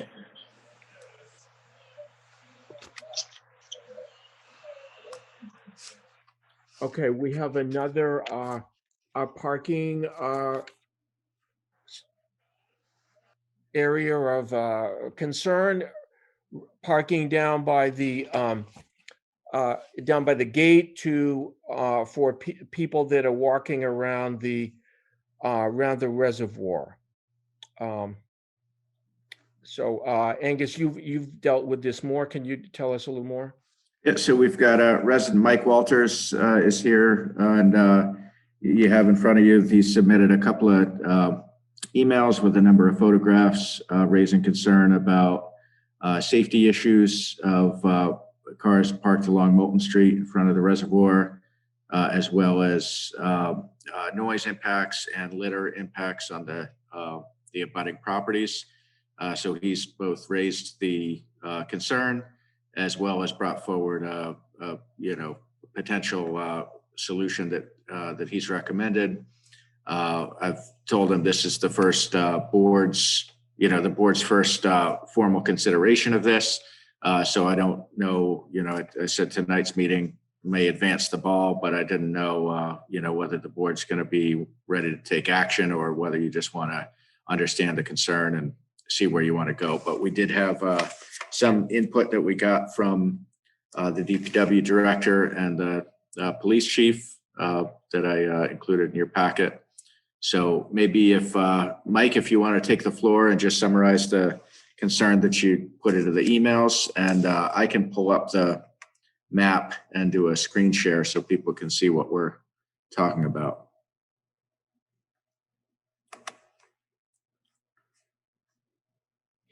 Mike is muted. He's muted. Okay, I think, Mike, you're muted, but I have not muted you, so you need to unmute yourself. There you go. Is that better?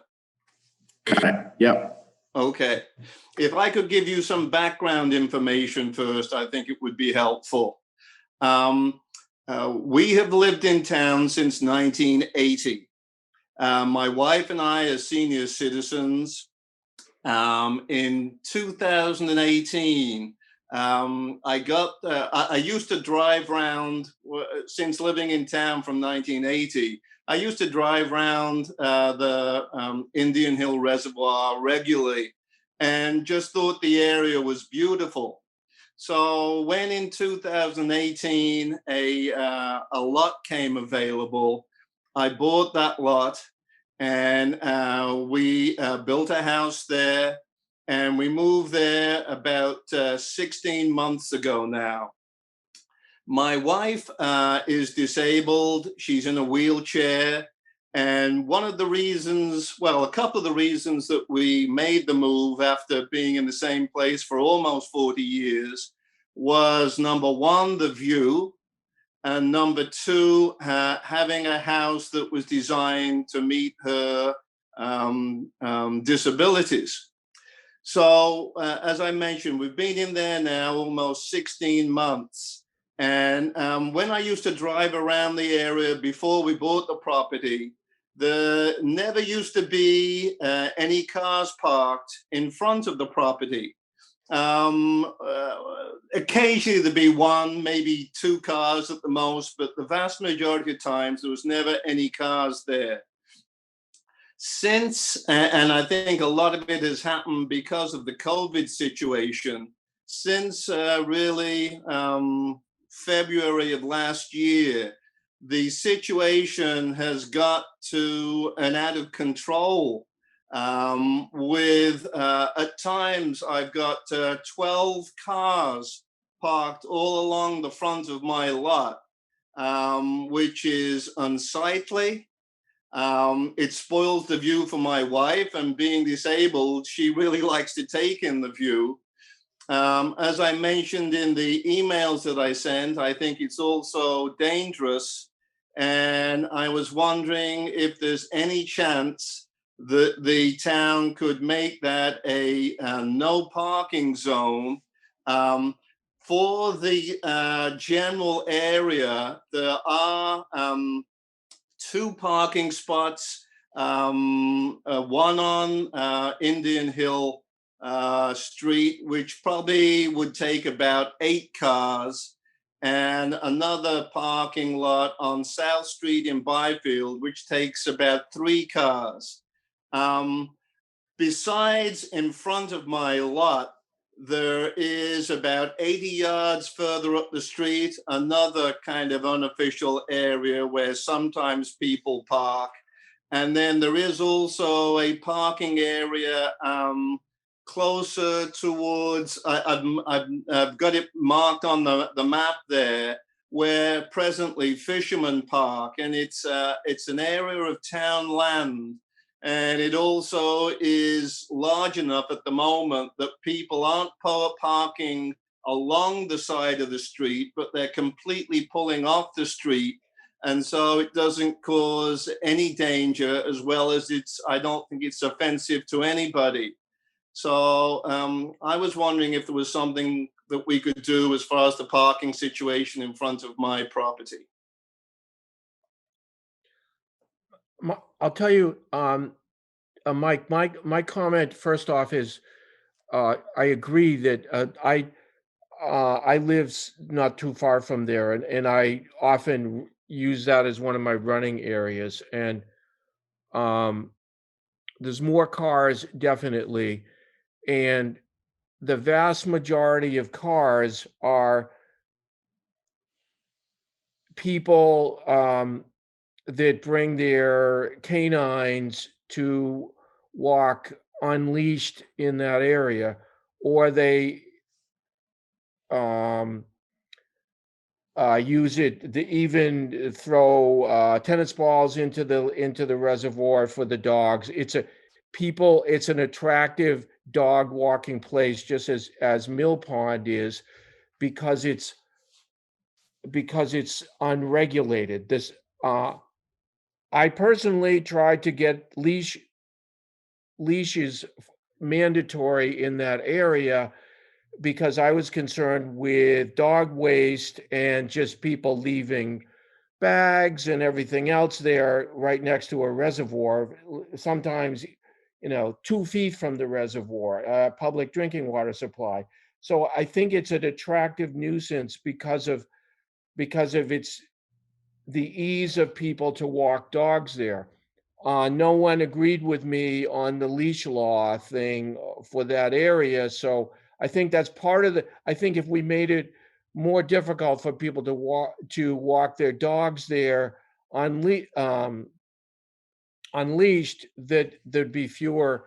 That alone would create fewer cars. I've gotten in arguments with people, and they won't pay any attention to you because they're defending their sainted puppies. So It's that's my true.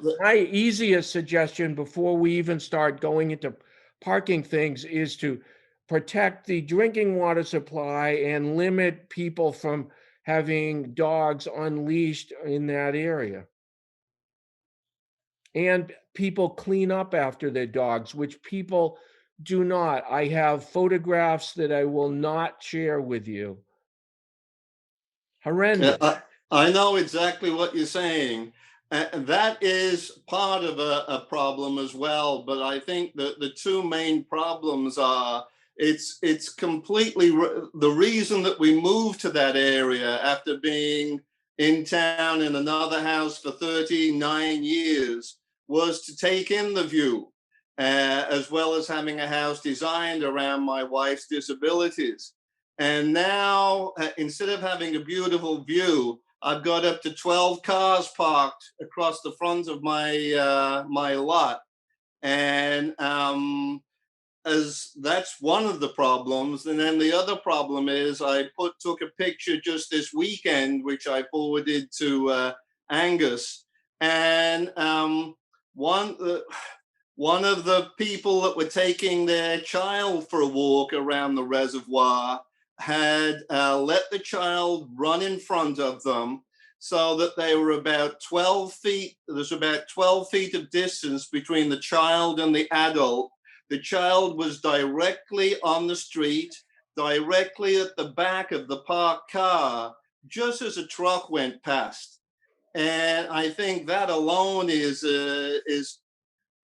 although an accident hasn't happened that I've seen in the 16 months I've been here, I think it's just a matter of time before an accident happens with either somebody stepping out of their car, a child running into the road, or a dog running into the street. It's not like there isn't alternative parking areas. As I mentioned, Essex County Greenbelt has about an 8-car parking lot on Indian Hill Street. And then on South Street in Byfield, about a 3-car parking lot.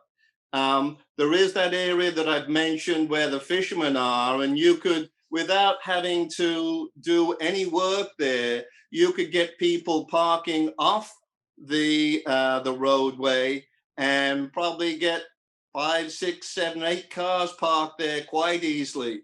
There is another area just up from my lot that is actually hidden from me by the tall grass next to the small pond that's partly on my yard.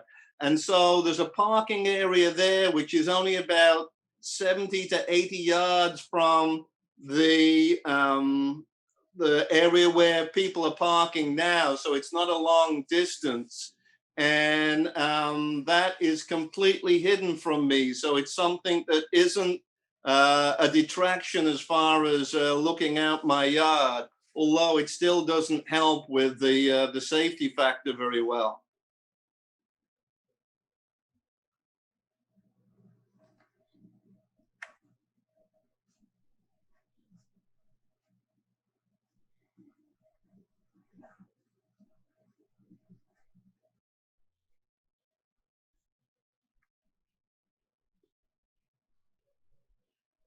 I don't know if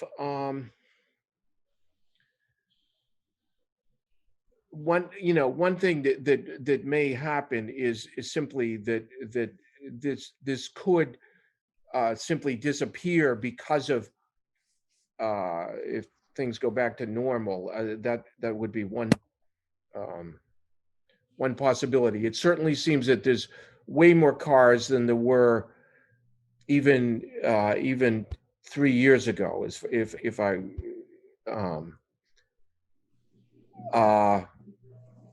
I think I that's think that Mike, I think that the alternative sites would, I would agree with it, but I think that the people that are walking their dog are not going to walk all the way back around on the road to get to where they want to go along the reservoir, out to the pump house. I don't think they're going to park all the way down the street to get there. That's because they want to get their dog and go down and they're not going to have the dog off leash along the road, so that they're not going to go down that road. So I mean, they're not going to go down Moulton Street to get to that. Yeah, I think that even if somebody doesn't have a dog with them, that imagining that they're going to park up around Moulton Street, that's over half a mile away. And many people are probably going to where they're going so that they can walk not on the road. So Right. Moulton Street is not a really friendly road to walk on, just because of the curves. You can be smart and make yourself plenty safe, but not everybody does that. So it's not a super good road to walk on. And so I don't think it's practical to think that we can push everybody over to that other space and that they're then going to happily walk a half mile along the road in order to get to the point where they wanted to be to begin with, which is walking off the road. But it's not like the in front of my yard is the only parking for the trail system out there. There's parking for around about 11 cars between South Street and Indian Hill Street. And if you're thinking it's too far from the where I've got marked on the map, there's a trail that starts going round the reservoir right at that parking lot. It's not on the road, it's right at that parking lot. There's a trail that starts to go around the reservoir there. Or alternatively, the other area that I was telling you about, which is about 70 to 80 yards from the present, in front of my lot, is something that isn't, if people could walk 70 to 80 yards without a problem, it's not half a mile, and it's out of everybody's sight, and it isn't an eyesore for me. I know where you mean, on where the big stones are. Yes. And the fragmites are right there. Yes. That would certainly take in half a dozen cars, I would think. It does. I looked at that, and I think you could get 5 to 6 cars there. Yeah, I mean, it might make some sense to put some limitation on parking at one point, and that would push some cars to alternate sites. Yeah. I guess, I'd like to, I've driven by and took a look. I'd like to take another look, following our conversation. Yeah, how about it, Angus, if Wayne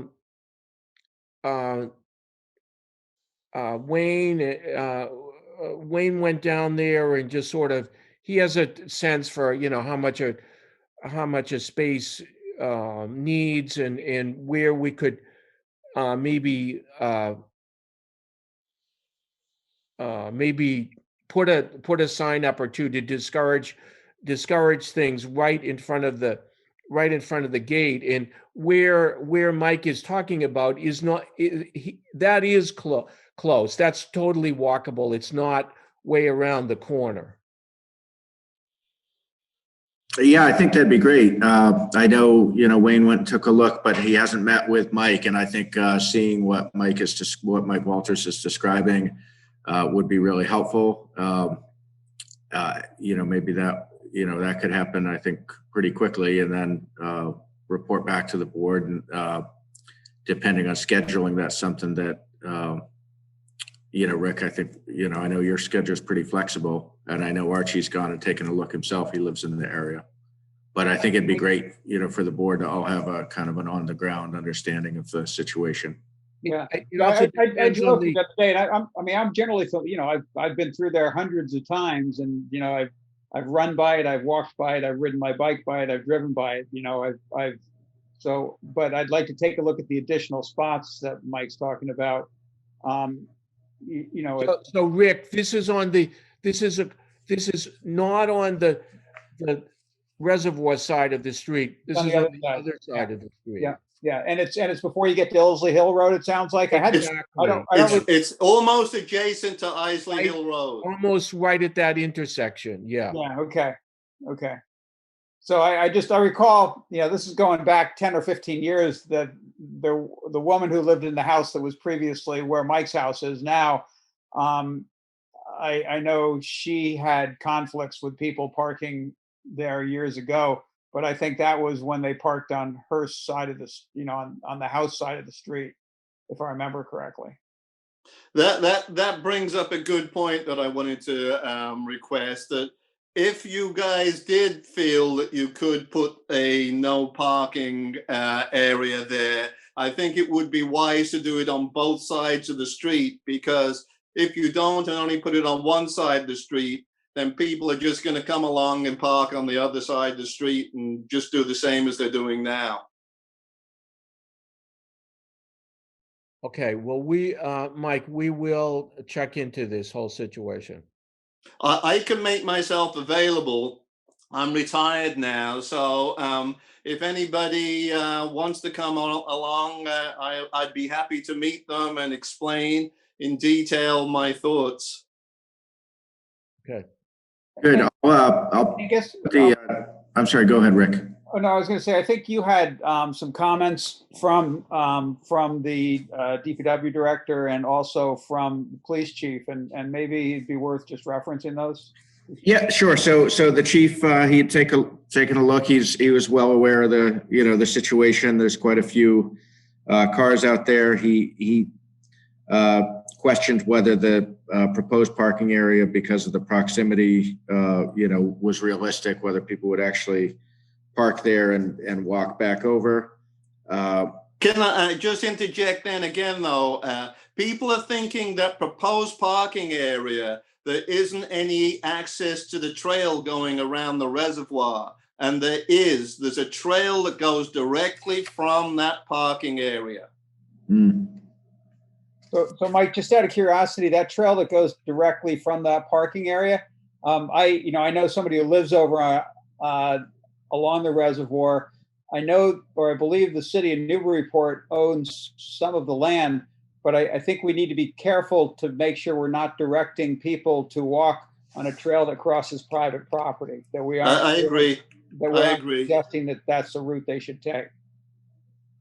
No, I agree. I think what might be an idea is to get in touch with Essex County Greenbelt, and they could just put where the actual trail would be, and so that it wouldn't be, people wouldn't wander onto somebody's private property. So the chief went on to say that posting no parking on both sides would address the issue. I followed up with him to see if that were to be posted, would that be a realistic enforcement issue? Because that's, as we know, a continuing concern. And he did say that area is a part of the routine patrols with the officers, so that, he did think if it was posted that there would be some capacity to actually enforce that, as well as obviously responding to any complaints of parking in a posted no parking zone.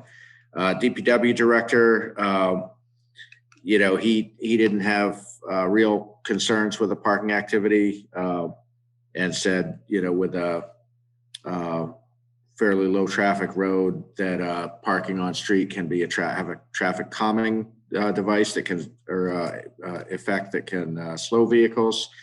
And so not totally, he didn't see it as totally a public safety issue, but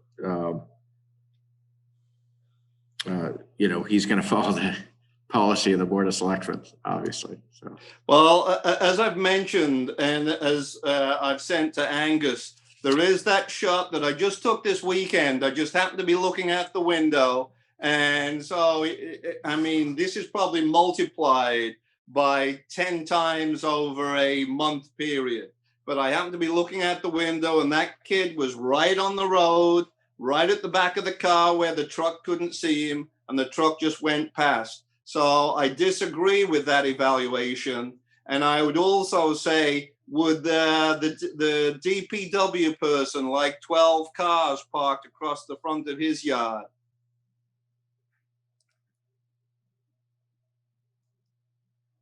Understood. So, and I did forward, that photo that you circulated this weekend was part of what was before the board as well. So they have that. So I think the follow-up is we'll set up a time that we can get at least the DPW director, Rick. If I can be there, I will, but I'm not sure if I can, but Rick will be there. He's the one with the vote. I don't get a vote, so that's fine. But yeah, we'll set up a site visit in the next probably 10 days, and we can report back to the board. I would expect we'd have new information for the next meeting 2 weeks from tomorrow. Could I be involved in that site? Oh yeah, of course. I'm sorry, Mike. I thought that was implicit, but yeah, of course. Okay. We would schedule that with you because we want you to show what your ideas are. Thank you. Thank you, Mike. Great. Thank you very much. I appreciate you taking the time to listen to me. Thanks, Mike. Thank you. Yeah. Goodbye. Bye-bye. Next item, Middle Street Bridge updates. Angus, you're gonna have to deal with that one. Okay, so yeah, we've got another quarterly report due day after tomorrow for that grant. So we're working on getting that in. The big new information, new development with the bridge is that the notice of intent was submitted with both the West Newbury Conservation Commission and with the Newburyport Conservation Commission. Procedurally, that's a big step in the process to formally begin the permitting process.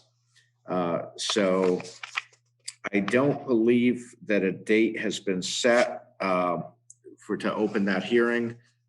It could be as early as late January. My guess is it would probably be into February. And I do think that since the packet went out, it might have even been today. I don't know. I think I probably got 120 emails today. So it was a bit of a blur, but I think that I remember seeing maybe Newburyport Concom maybe set a date, I want to say in the first week of February. So, the main takeaway is that the permitting is now underway. And so that's a big step in the design process. And I did want to note, I had gotten the draft notice of intent last week, and in order for them to file it timely, they needed my signature. I did ask Mike McCarron whether he felt I had the authority to sign on behalf of the town, and he felt, as a general statement, yes, but also because the Board of Selectmen had approved the MOU with Newburyport, which included among, within that MOU was to authorize the town manager to take actions as needed to kind of effectuate the project. So he felt comfortable that, with me signing it, because I didn't know maybe Concom might question that. So if the board wanted to retroactively kind of vote to endorse the submittal of the NOI on behalf of the town, that would be a fine thing to have happen. I don't know if it's necessary, but we just didn't want it to be caught up in some administrative question as to whether I had the authority or not. It sounds to me like the rationale Mike had is pretty much right on. My recollection is that we, assigned authority to make sure things happened on the bridge. We voted you the authority to do that, Angus. Right. Yeah. Okay, good. So I don't think that'll be questioned, but it's such an important project, and we just, we don't want to see something get held up over a question of authority. So, but I agree that I agree with Mike's. Yeah, I think that's the case. But I looked at the minutes of June 3rd, I think it was, and it didn't have a vote of that, because it was clear that when that you discussed and wanted Angus to basically take the point. So what I would just recommend, just so we can put it in these minutes and put it to bed forever, is to say that just have a vote to authorize the town manager to sign any permits or other documents necessary to effectuate the process. Okay, I move just like he said. Second. All in favor, Archibald, aye. Parker, aye. Good. Thank you. So once I'm looking for, I can't put my finger on what the date is, but once I have the date of the hearing before either West Newbury or Newburyport Concom, I'll make the board aware in case. I did tell the consultant, we definitely want to make sure that the town specifically is represented at those hearings, whether that's Wayne or myself or Mike McCarron, that one of the three of us would want to be actually present for the hearing. And that's the hearing both in Newburyport and West Newbury? Correct. Yeah, okay. Great.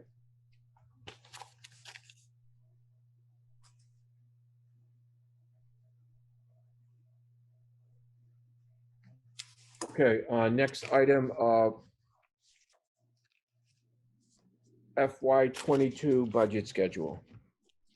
I don't have a schedule yet, unfortunately. I'm just, I just haven't had time. Okay. Unfortunately. So we did, after the board voted the policy direction last month, we did, reduce that to writing and sent that out, a few days after the last meeting. So the policy direction that you have in your packet is in final form and was circulated to all department heads back in mid-December. So at least that's out, but the schedule we're behind, and I'd hope to work on that today and didn't have time. So I'll work on that. Angus, have you got any warrant requests yet? I keep, as you know, I keep kind of a running tally of everything that's on the radar, and I am aware of some that are definitely going to come in. We don't have any formal requests yet because we haven't put out a call for those, but I do have a pretty good handle on what may be proposed. And I can tell you that just today or over the weekend, between the weekend and today, there were 5 different applications for eligibility filed with the Community Preservation Committee. So I don't know if that doesn't mean all of those will go forward, but there could be as many as 5 proposals for CPC. But if you want, I can tell you what I have kind of on my list. No, that's okay. Okay, I can send it to the board separately because some of those may or may not materialize. Yeah, Angus, so I know we mentioned briefly at the last meeting the idea of an intern, probably a high school student for the invasives, regarding the invasives issue, and so there will be a request for that. Nancy Powell actually worked up a sort of description, which I have not forwarded to you yet because I knew that you were on vacation and had a lot on your plate, so I figured I'd wait until after we got through this meeting, but there's at least one item that you probably don't have on there yet.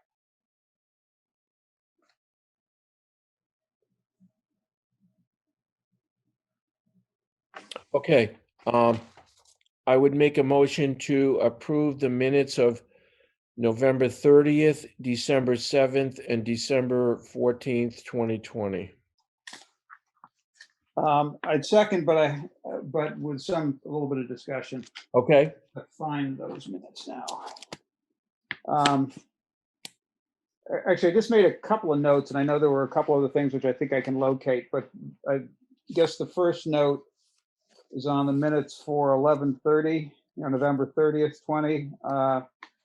There's top of page 3. Let me see if I can find that. Where it reads Selectman Parker stated something, and it says we can responsibly offer at this point. I hope I didn't say can, because I certainly should have said cannot responsibly offer at this point. So that's page 3 of the November 30th minutes.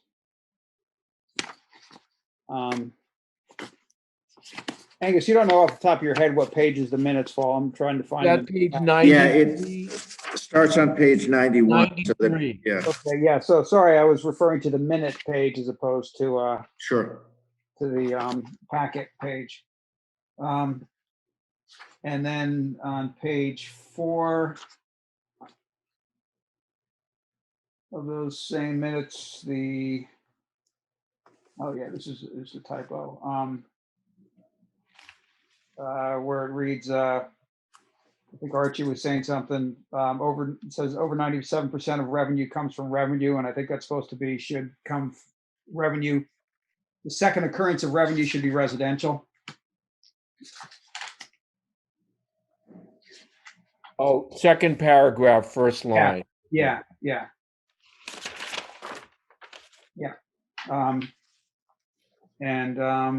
In that case, 100% of revenue would come from revenue. Right, exactly. So you're not, either the numbers were wrong or the second word was wrong, one or the other. And then on the minutes for December 7th, which was the meeting with boards and committees. I didn't mark this one well enough.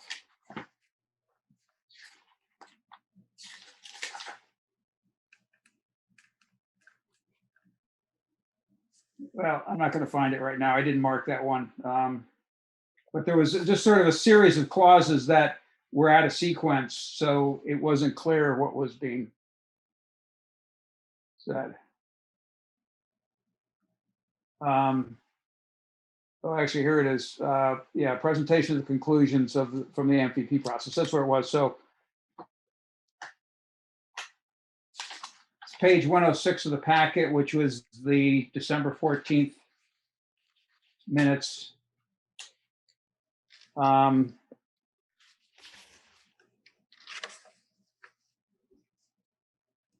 Okay. Yeah, it said, okay, so this type of study would determine reception of the town in which areas might need additional capacity. Alyssa Grammer stated that this working group has the grants management capability. We would sort of jump back and forth between discussion of invasives and composting and other stuff. And I don't know how,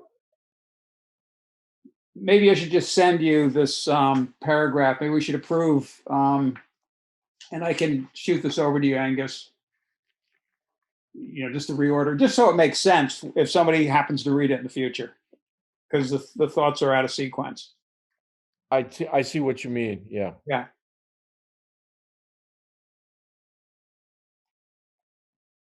So does that work okay if I just forward that to you later, Angus? With Sure. Yeah, I mean, you could just table the December 14th and just bring them back at the next meeting and just send a markup or drop it. Make a motion to amend the motion to just approve the minutes with the corrections of November 30th and December 7th, and we will table the minutes for December 14th. Second. All in favor? Aye. Aye. All right, and just on the prior issue, I did find that email. It looks like the Newbury Port Concom is likely to take up the project on February 2nd. That's not a final date, but that's what we're holding as the date. Groundhog Day.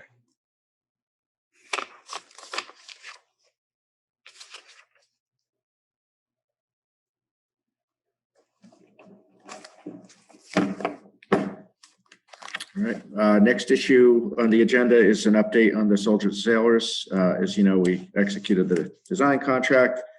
We had I think a very productive kind of a kickoff meeting about a week ago with the designers and myself, Mike McCarron, Wayne, Rick was on, and we covered a lot of ground. Just late today, we got some meeting notes that the designer had typed up, so they just came in by email, maybe around 5 o'clock, so I haven't looked at those, but I'll include those, circulate those to the board. But they have some good detail. But just to hit some of the highlights, one of the big issues that was talked about was something that related to what came up earlier tonight, Archie, that you were asking about with the developer's obligation to do some site work there. And so that's something that's got to be revisited and reconfirmed, what the obligation is, what's done but may need to be redone, such as plantings that either have not survived or that were not plantings that were in the place or of the type that we had intended in the first place. There's also issues related to that of timing, because for instance, the paving, we don't obviously want the parking lot paved until after the building's restored. Otherwise, it'll just get torn up by construction equipment. So there's a bunch of issues that need to be addressed, both with the developer, but also with the civil engineer who's part of the design team. And as of the call last week, the architects have been deeply involved with this for years now, but parts of their kind of subcontracting team are, they only have a smaller role. So they need to kind of get the civil engineers, fully engaged so that they can kind of be part of getting to some solutions on those questions. Angus, if I might ask that, that in relation to what the developer has promised, had promised related to the site work and landscaping and so forth, that we might, it was not put in terms of a dollar figure, but maybe it would be better if we could somehow get a estimate of what was promised, and to actually have that as instead of having the work in abeyance for him for what could be a few years even. Maybe it would be better if we could get whatever so many dollars put in escrow for future landscaping use or whatever. When we met on site with myself, Wayne, and Lynn Spencer back in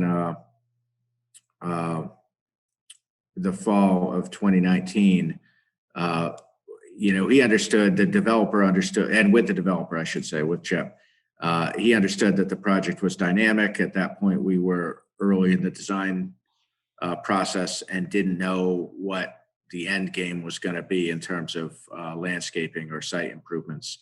And so conceptually, what we talked about is that, look, he's agreed to certain things that are shown on a certain plan that was referenced in the discussion with the Board of Selectmen going back, I think, to 2018. And he said, look, he's happy to do something different than that, provided it's a comparable dollar value. So that was kind of the idea. Okay. Things that were specifically shown on that plan could change, and he would still do it within that kind of budget. What we haven't talked about is, the idea that instead of actually doing the work, that he actually just gives the funding I think that would be great if it was that simple. I don't know if it would be that simple, but that's something that, we can look at that because of the issues that you're talking about, that it might be, even if the work gets done on schedule with the building, it would still very likely be calendar year 2022 before we actually wanted to have. I'm not saying he would, but he might Right. want to clean up his books and just Yes. get it dealt with. Mhm. I don't know. If we could. So that was kind of one set of issues. Was a second set was we really want to make sure that there are no permitting surprises, and obviously the Conservation Commission and the Planning Board both have jurisdiction over parts of this building, as of course does the building inspector. So I sent out a note, and we're hoping to put together a meeting sometime next week with those departments, so that we can make sure that everybody's aware of the timeline that we're working on. Obviously, before the project can be put out to bid for construction, the designers need to know that that's the final plan, and that any and all conditions that may be required are all known. So that's going to mean kind of accelerating the permitting processes and making sure that if Planning Board or Concom is going to require anything, that we know that sooner than later. So that's another set of issues. Then a third issue that Rick had brought up is, which, I think great suggestion, is to look at whether there's incentives on the energy efficiency of the building. So we've had some preliminary correspondence with National Grid on that. And there may end up being a meeting dedicated to that topic in the next 2 weeks or so.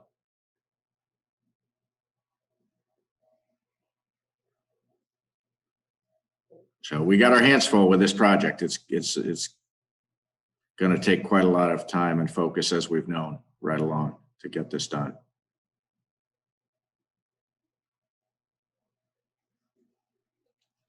But hopefully the fact that we're going to have an owner's agent will help once the project gets actually going.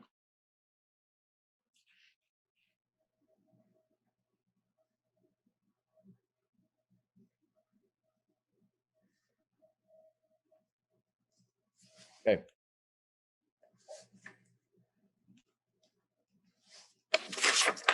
Any questions or discussion on that? No. Next item, I had received the information on the kind of comparative information on other tax rates in the region. Got that from the assessing office, and so I included that in the board's packet. I know that's been shared in the past, and I thought would be of interest. I don't have anything specific to say about it, just wanted to share the information. Yeah, no, that's pretty interesting. I thought it was real interesting, actually. I thought it was interesting. It wasn't as bad as I thought. Yeah, we're sort of middle of the pack. Yeah. You notice that the average property value, the jump from Marblehead to Manchester went from like 800 and something thousand to 1.2 million. They were the top two. Not that it's relevant to us, but it was. I'm not surprised that it's a lot more than property values around here, but it was shocking, the jump to Manchester.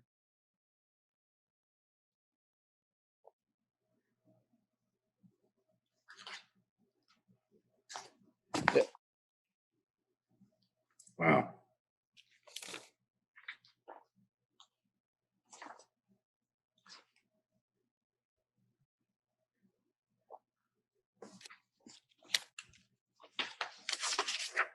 Okay, if there's nothing more on that, you have the OPEB report is the next thing. And, this was talked about with the audit earlier this evening.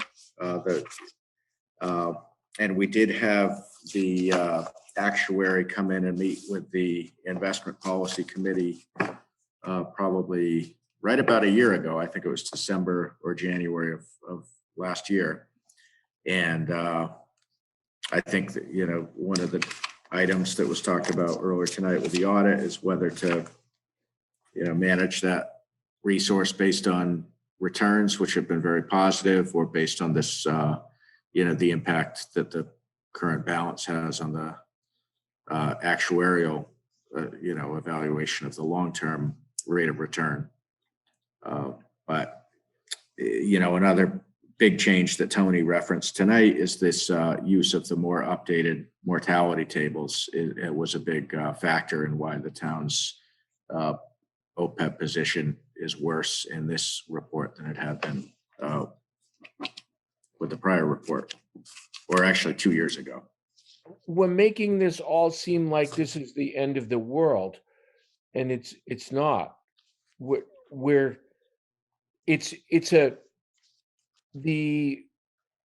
By taking the interest rate at 6.25 instead of 7, we're simply being more conservative and saying that we have to save more, or that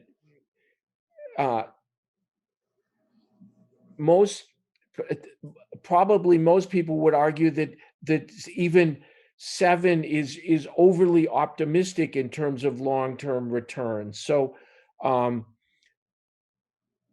it's just a number that is it's an assumed number. It's not the returns that we're going to get, or we could get, or we might get. It's simply that this is what is when you pick a certain investment mix that you're going to get. This is the sort of potential return you would get with that. But in no way does it actually reflect actual returns of the past. And we could pick, the actuary could pick a different number next year, and it would dramatically change our OPEB liability one way or the other, but it still doesn't affect how the town is going to go about managing the account. As Tony said, we still have the highest funded OPEB account in the Commonwealth. So I don't know what we're worrying about. I'm not worrying. I don't know why I even discussing. I think based on what I can see, it looks pretty rosy, and the discount the discount rate, it doesn't really reflect reality. It reflects somebody's projection of what they believe reality might be at some point in the future. I think more significantly, the reality is that we have this more conservative 40-60 investment ratio, for sort of a more conservative than what they recommend at 30-70, and yet we're getting the same returns roughly as most towns are getting at 30-70. So I think we got to look at that and say that we're doing the right thing. Exactly, but the actuaries don't care about that. But I don't care what the actuary says. Right. One thing, just as a matter of interest, the investment policy statement that was voted and updated last winter does have a broad enough kind of range of percentage of portfolio balance that you could go to 70-30 without a change in policy. It's all about who's directing the investments. And right now that's the treasurer. And historically, and I think going forward, the treasurer is going to definitely highly value the input of the investment policy committee, which has, incredible, seasoned, knowledgeable kind of investment professionals who, so I think this is an area that with the investment policy committee, I think it's great that, that's a great resource to the finance office. But anyhow, the point is that, you could change that mix within the current policy. It wouldn't be a policy change. It's just that's something that the policy provides those ranges. So 70-30 would be within it, 60-40 is within it. Okay.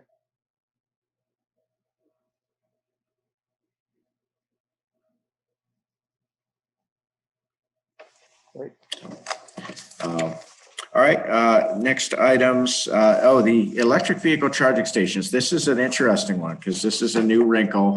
As of a few weeks ago, we were notified of the need to do a scheduled power outage in order to bring a new transformer to make the stations active.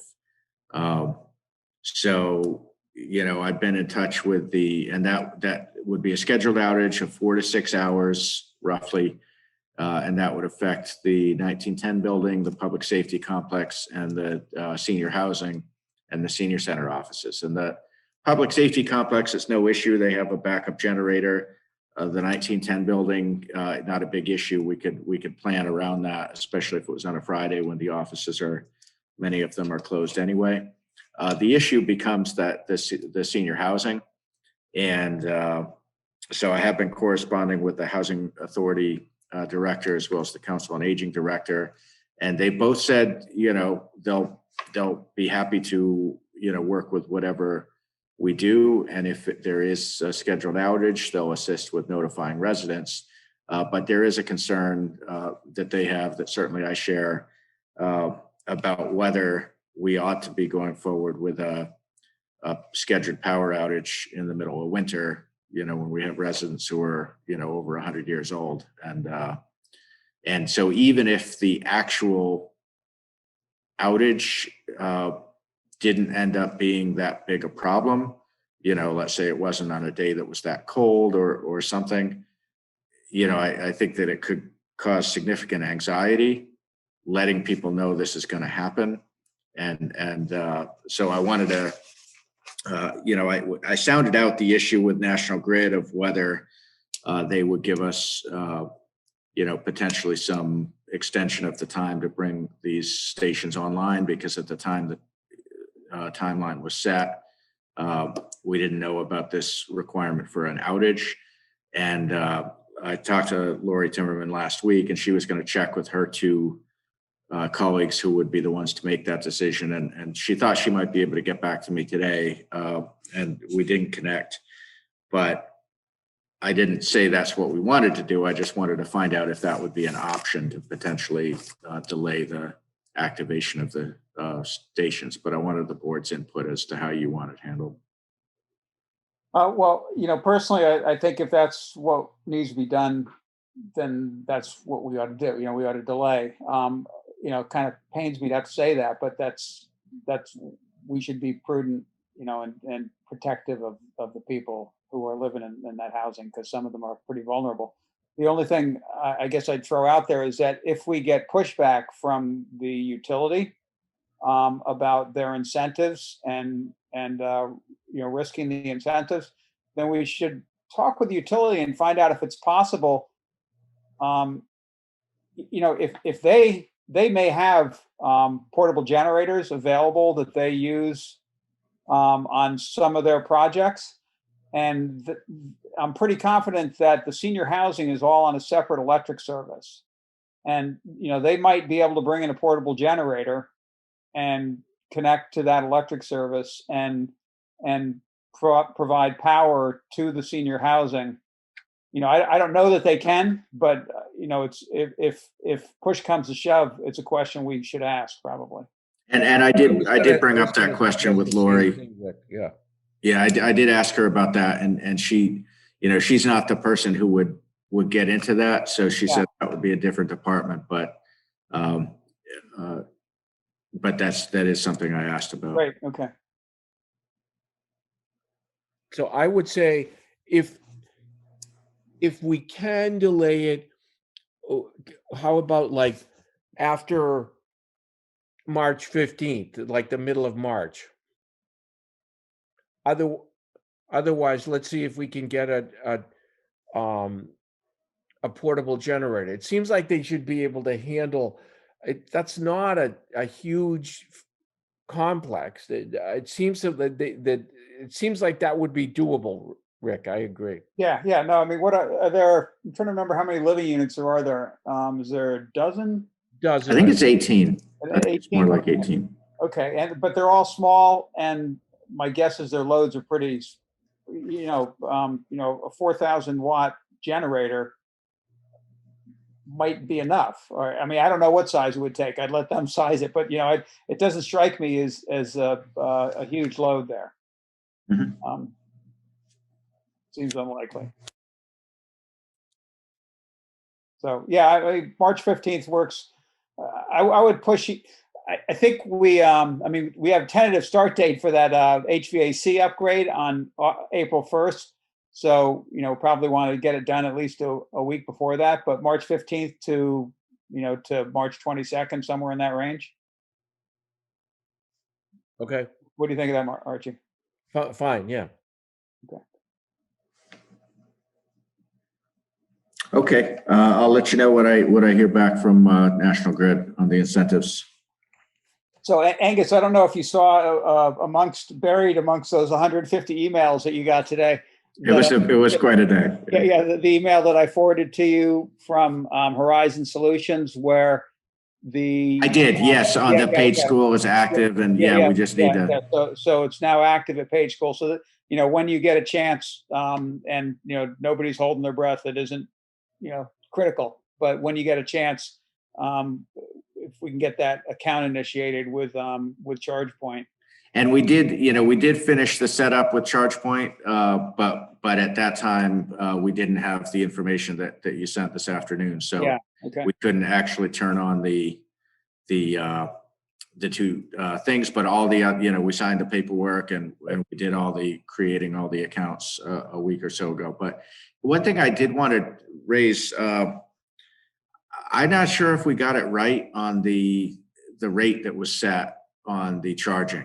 Because at that time, the board voted 35 cents per kilowatt hour. Yeah. And I'm I'm pretty much the furthest thing from an expert on this topic at all. Yeah. But I did do a Google a week ago. Yeah.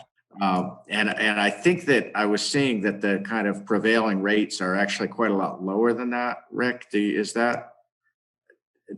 know? I feel like maybe we ought to revisit that and see because I remember. Yeah, I think if you find to revisit it, I think actually it would be good to get our first bill and see what our rate is. I mean, I guess we can ask. It's a new service. Maybe we should ask Lori Timmerman. It's a new service, and we should be able to find out what class it is, and then we can look at National Grid standard material and figure out what the cost is actually going to be. It seemed, I thought there was a little bit of fat built into that 35 cents, but I thought it was better to build in a little fat than to make it slim. And I agree with that. I forget the numbers I saw online, but I think they were like quite a bit lower, like in the low teens or something. But now I'm curious, where was that? This was it was just a Google, so I mean it's not like you take it to the bank, but I think it was talking about like I remember back in the fall when I brought that issue to the board, it was intended to just make you aware this is an issue we need to resolve. And my thought would be it would come back at a future agenda because I hadn't done any research. We just put it on the agenda really to make you aware this was something that had to be done. And the next thing you knew, the rate was voted. So I do remember thinking, I hope we got it right because no one on that staff side had really done any research on it. Because once we get it up and running, Angus, we can adjust that at any time. I mean, we can take it up at another board meeting and adjust it. I mean, it's not going to be a huge difference from that. Yep. And it still is going to be less than most people pay around here at charging stations. Oh, okay. Well, that's good to know. Yeah. Oh, okay. What is the rate? Well, you see rates of typically most charging stations, from my experience, charge per unit at a time. I don't really want to. I hope I'll bore you. But I don't want to go into the weeds too far here. But they charge per unit of time instead of per unit of energy. And say if you have a car that charges at 2 kilowatts and you're paying $1 an hour, then you're paying effectively 50 cents a kilowatt hour. And we were talking about 35 cents a kilowatt hour. Oh, okay. And some of the charging stations around here are even $2 an hour. So, and there are vehicles that will charge at the higher rates, but you know, I don't think we're that far off. Okay, all right, good. We might be a little high, but you know, just thought it was better to have a little fat. Good. Okay, item O, just had some personnel notifications. We had our new chief assessor, Christian Kuhn, came in 2 days last week, including I can vouch for that he was here several hours after the office closed on the 1st, or on the 31st. He was here. I stopped by it. I think I didn't get to the office till like 2 that afternoon, and he was here for another hour and a half after that. I worked the second shift that day, but anyhow, so he started. He was officially sworn in. I think Mike told me it was that Friday, so he's on the books.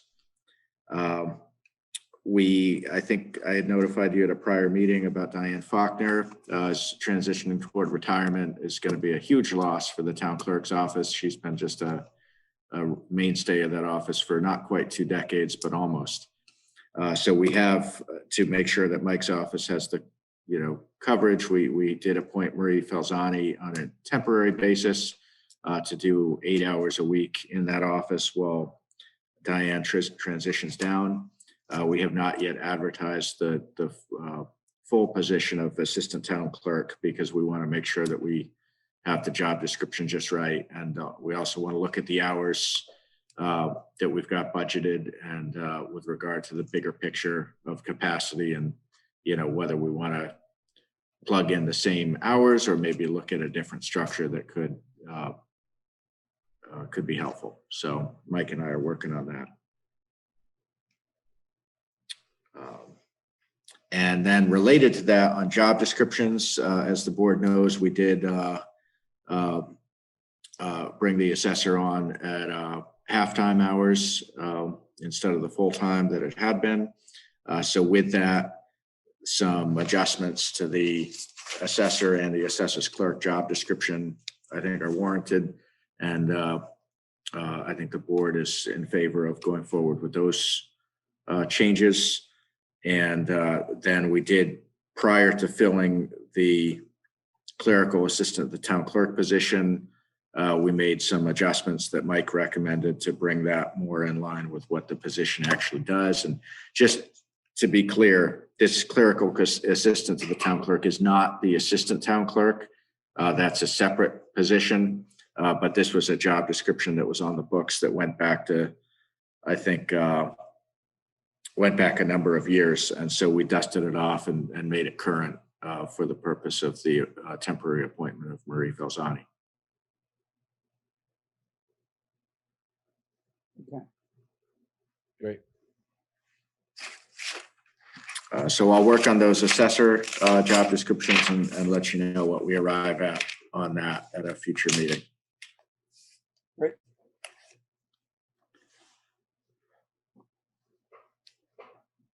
Rick, any requests for our future agenda items? I should, I need to dig up my notes, but so about 4 weeks ago, there was a presentation. I've been sitting in on the Merrimack Valley District Commission meetings, the online sessions. And there was a presentation of where things were at this point, and I need to locate that material. And I thought it would make sense for me to, just give you sort of a rundown on what's going on there. But there is progress. There is, started out just by they had to define the game. How are we going to approach this problem of CSOs and non-point source pollution? And anyway, I won't go into it now, but I'll try to have my thoughts together for the next meeting. I've got a bunch of stuff I need to do between now and then, and I can't guarantee I'm going to get that done. But how would that sound, Archie? Okay. Yeah. Okay. Just so to bring everybody up to speed with what's going on with that district commission. One thing that we don't necessarily have to do at the next meeting, but let's try and figure out how what, maybe I'm even forgetting, how did we want to address the, I think perhaps things will be starting to go back to normal by the summer. How are we going to address the pipe stave parking thing? Were we gonna get have a town meeting, a warrant article to get a consultant on that? Or what was our thinking on this going forward? I've sort of forgotten already. I thought, my recollection was that we had kind of dismissed the idea in the near term of hiring a consultant. And We did. and Okay. and that's just what I recall, but this may be my, curve in the information to what I thought was more appropriate. So, but I thought we were going to try to pull, once again, the parties together and have a rational conversation and see if we could, come to a mutually agreeable consensus. So call me a dreamer, Angus. I see you smiling. Mutually But I mean, yeah, assured destruction. yeah, I think it was right about a year ago that, we floated this idea of a consultant, but we never, just because of, bandwidth issues, myself and Wayne, neither of us had the time to take the concept and really flesh it out to the point where we would have needed to get some estimates of what it would cost. But we do continue to, at a staff level, we do continue to think that having an objective civil engineer which specializes in parking and circulation, look at the existing, before getting into ideas of expansion, just looking at the existing situation and understanding the conservation restriction and the management plan and some of the limitations in there on paving and so forth. But just to have somebody come in and say, could we optimize the capacity of what we already have just with some potentially minor changes. And we do think that would be helpful. And then, we didn't get to where we had like a ballpark of costs. So that kind of fell off the warrant for last spring. And then, the board did say, and Archie did say that the board would be appointing like a new committee or working group. And that could happen. I mean, the board could do that. You just put that on an agenda. The issue is going to continue to be bandwidth, because I think for a effort like that to really be meaningful and for people to be really engaged, there's certain staff members, especially the DPW director, and maybe myself, who probably ought to be pretty hands-on with that. And we just don't, what's on our plate. We just don't have time, unfortunately. So, and the urgency maybe is less now because of COVID, but it's going to come right back. Archie, you're right. This has been an issue for a lot of years. Yeah, about next fall, it's going to come back. Yeah. And I think, in my opinion, in looking at the longer term management of that resource, I think we ought to be including, kind of a bigger picture look at that whole area, including Dunn, and what's the long-term vision. And that's a big issue with a lot of interested, a lot of turf. Right, you need a lot of turf wars there. Yeah. Yeah. So, you need to have a serious commitment to really tackle that. So could we, but how about just focusing at least on your idea, Angus, of seeing if we could just, at least at the moment, tweak traffic patterns or make parking arrangements slightly better. I mean, how much could it cost to get a traffic engineer to do that? Like $10,000 or something? I would have thought so, but Wayne did have some preliminary conversations last winter with prospective vendors, and there's a couple of dynamics there. One is that the qualified, traffic and, transportation engineers,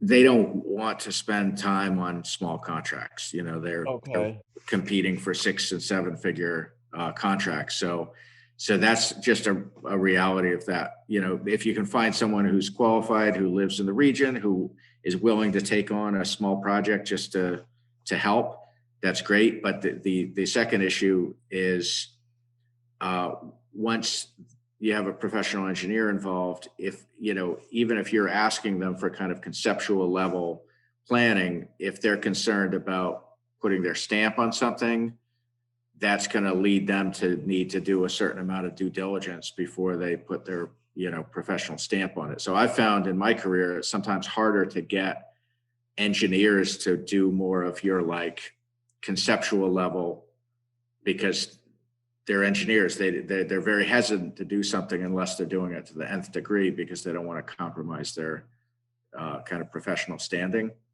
And so sometimes you might find like a traffic planning firm, well, it's not an engineer, maybe they're willing to do something that's more like, you know, less technical.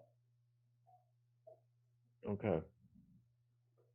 But I'll talk with Wayne about it, and we'll see if there's any way that we could get, you know, some better clarity on like. Yeah, I mean, if we could, I didn't realize any of that either, but if we could get something that, you know, for a moderate cost, that we could put it on the Springtown meeting, then we could at least improve, you know, perhaps improve things a little bit immediately, quite not immediately, but relatively quickly, and then work on the bigger picture, which is going to take a long time.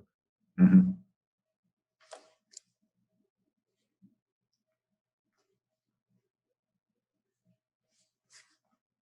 It isn't even necessarily something that would be a permanent solution. It might just be something that we do for 2 years until we have a better concept of the whole area. I don't know, but I think we've been promising to do something about this for a while, and we've been punting.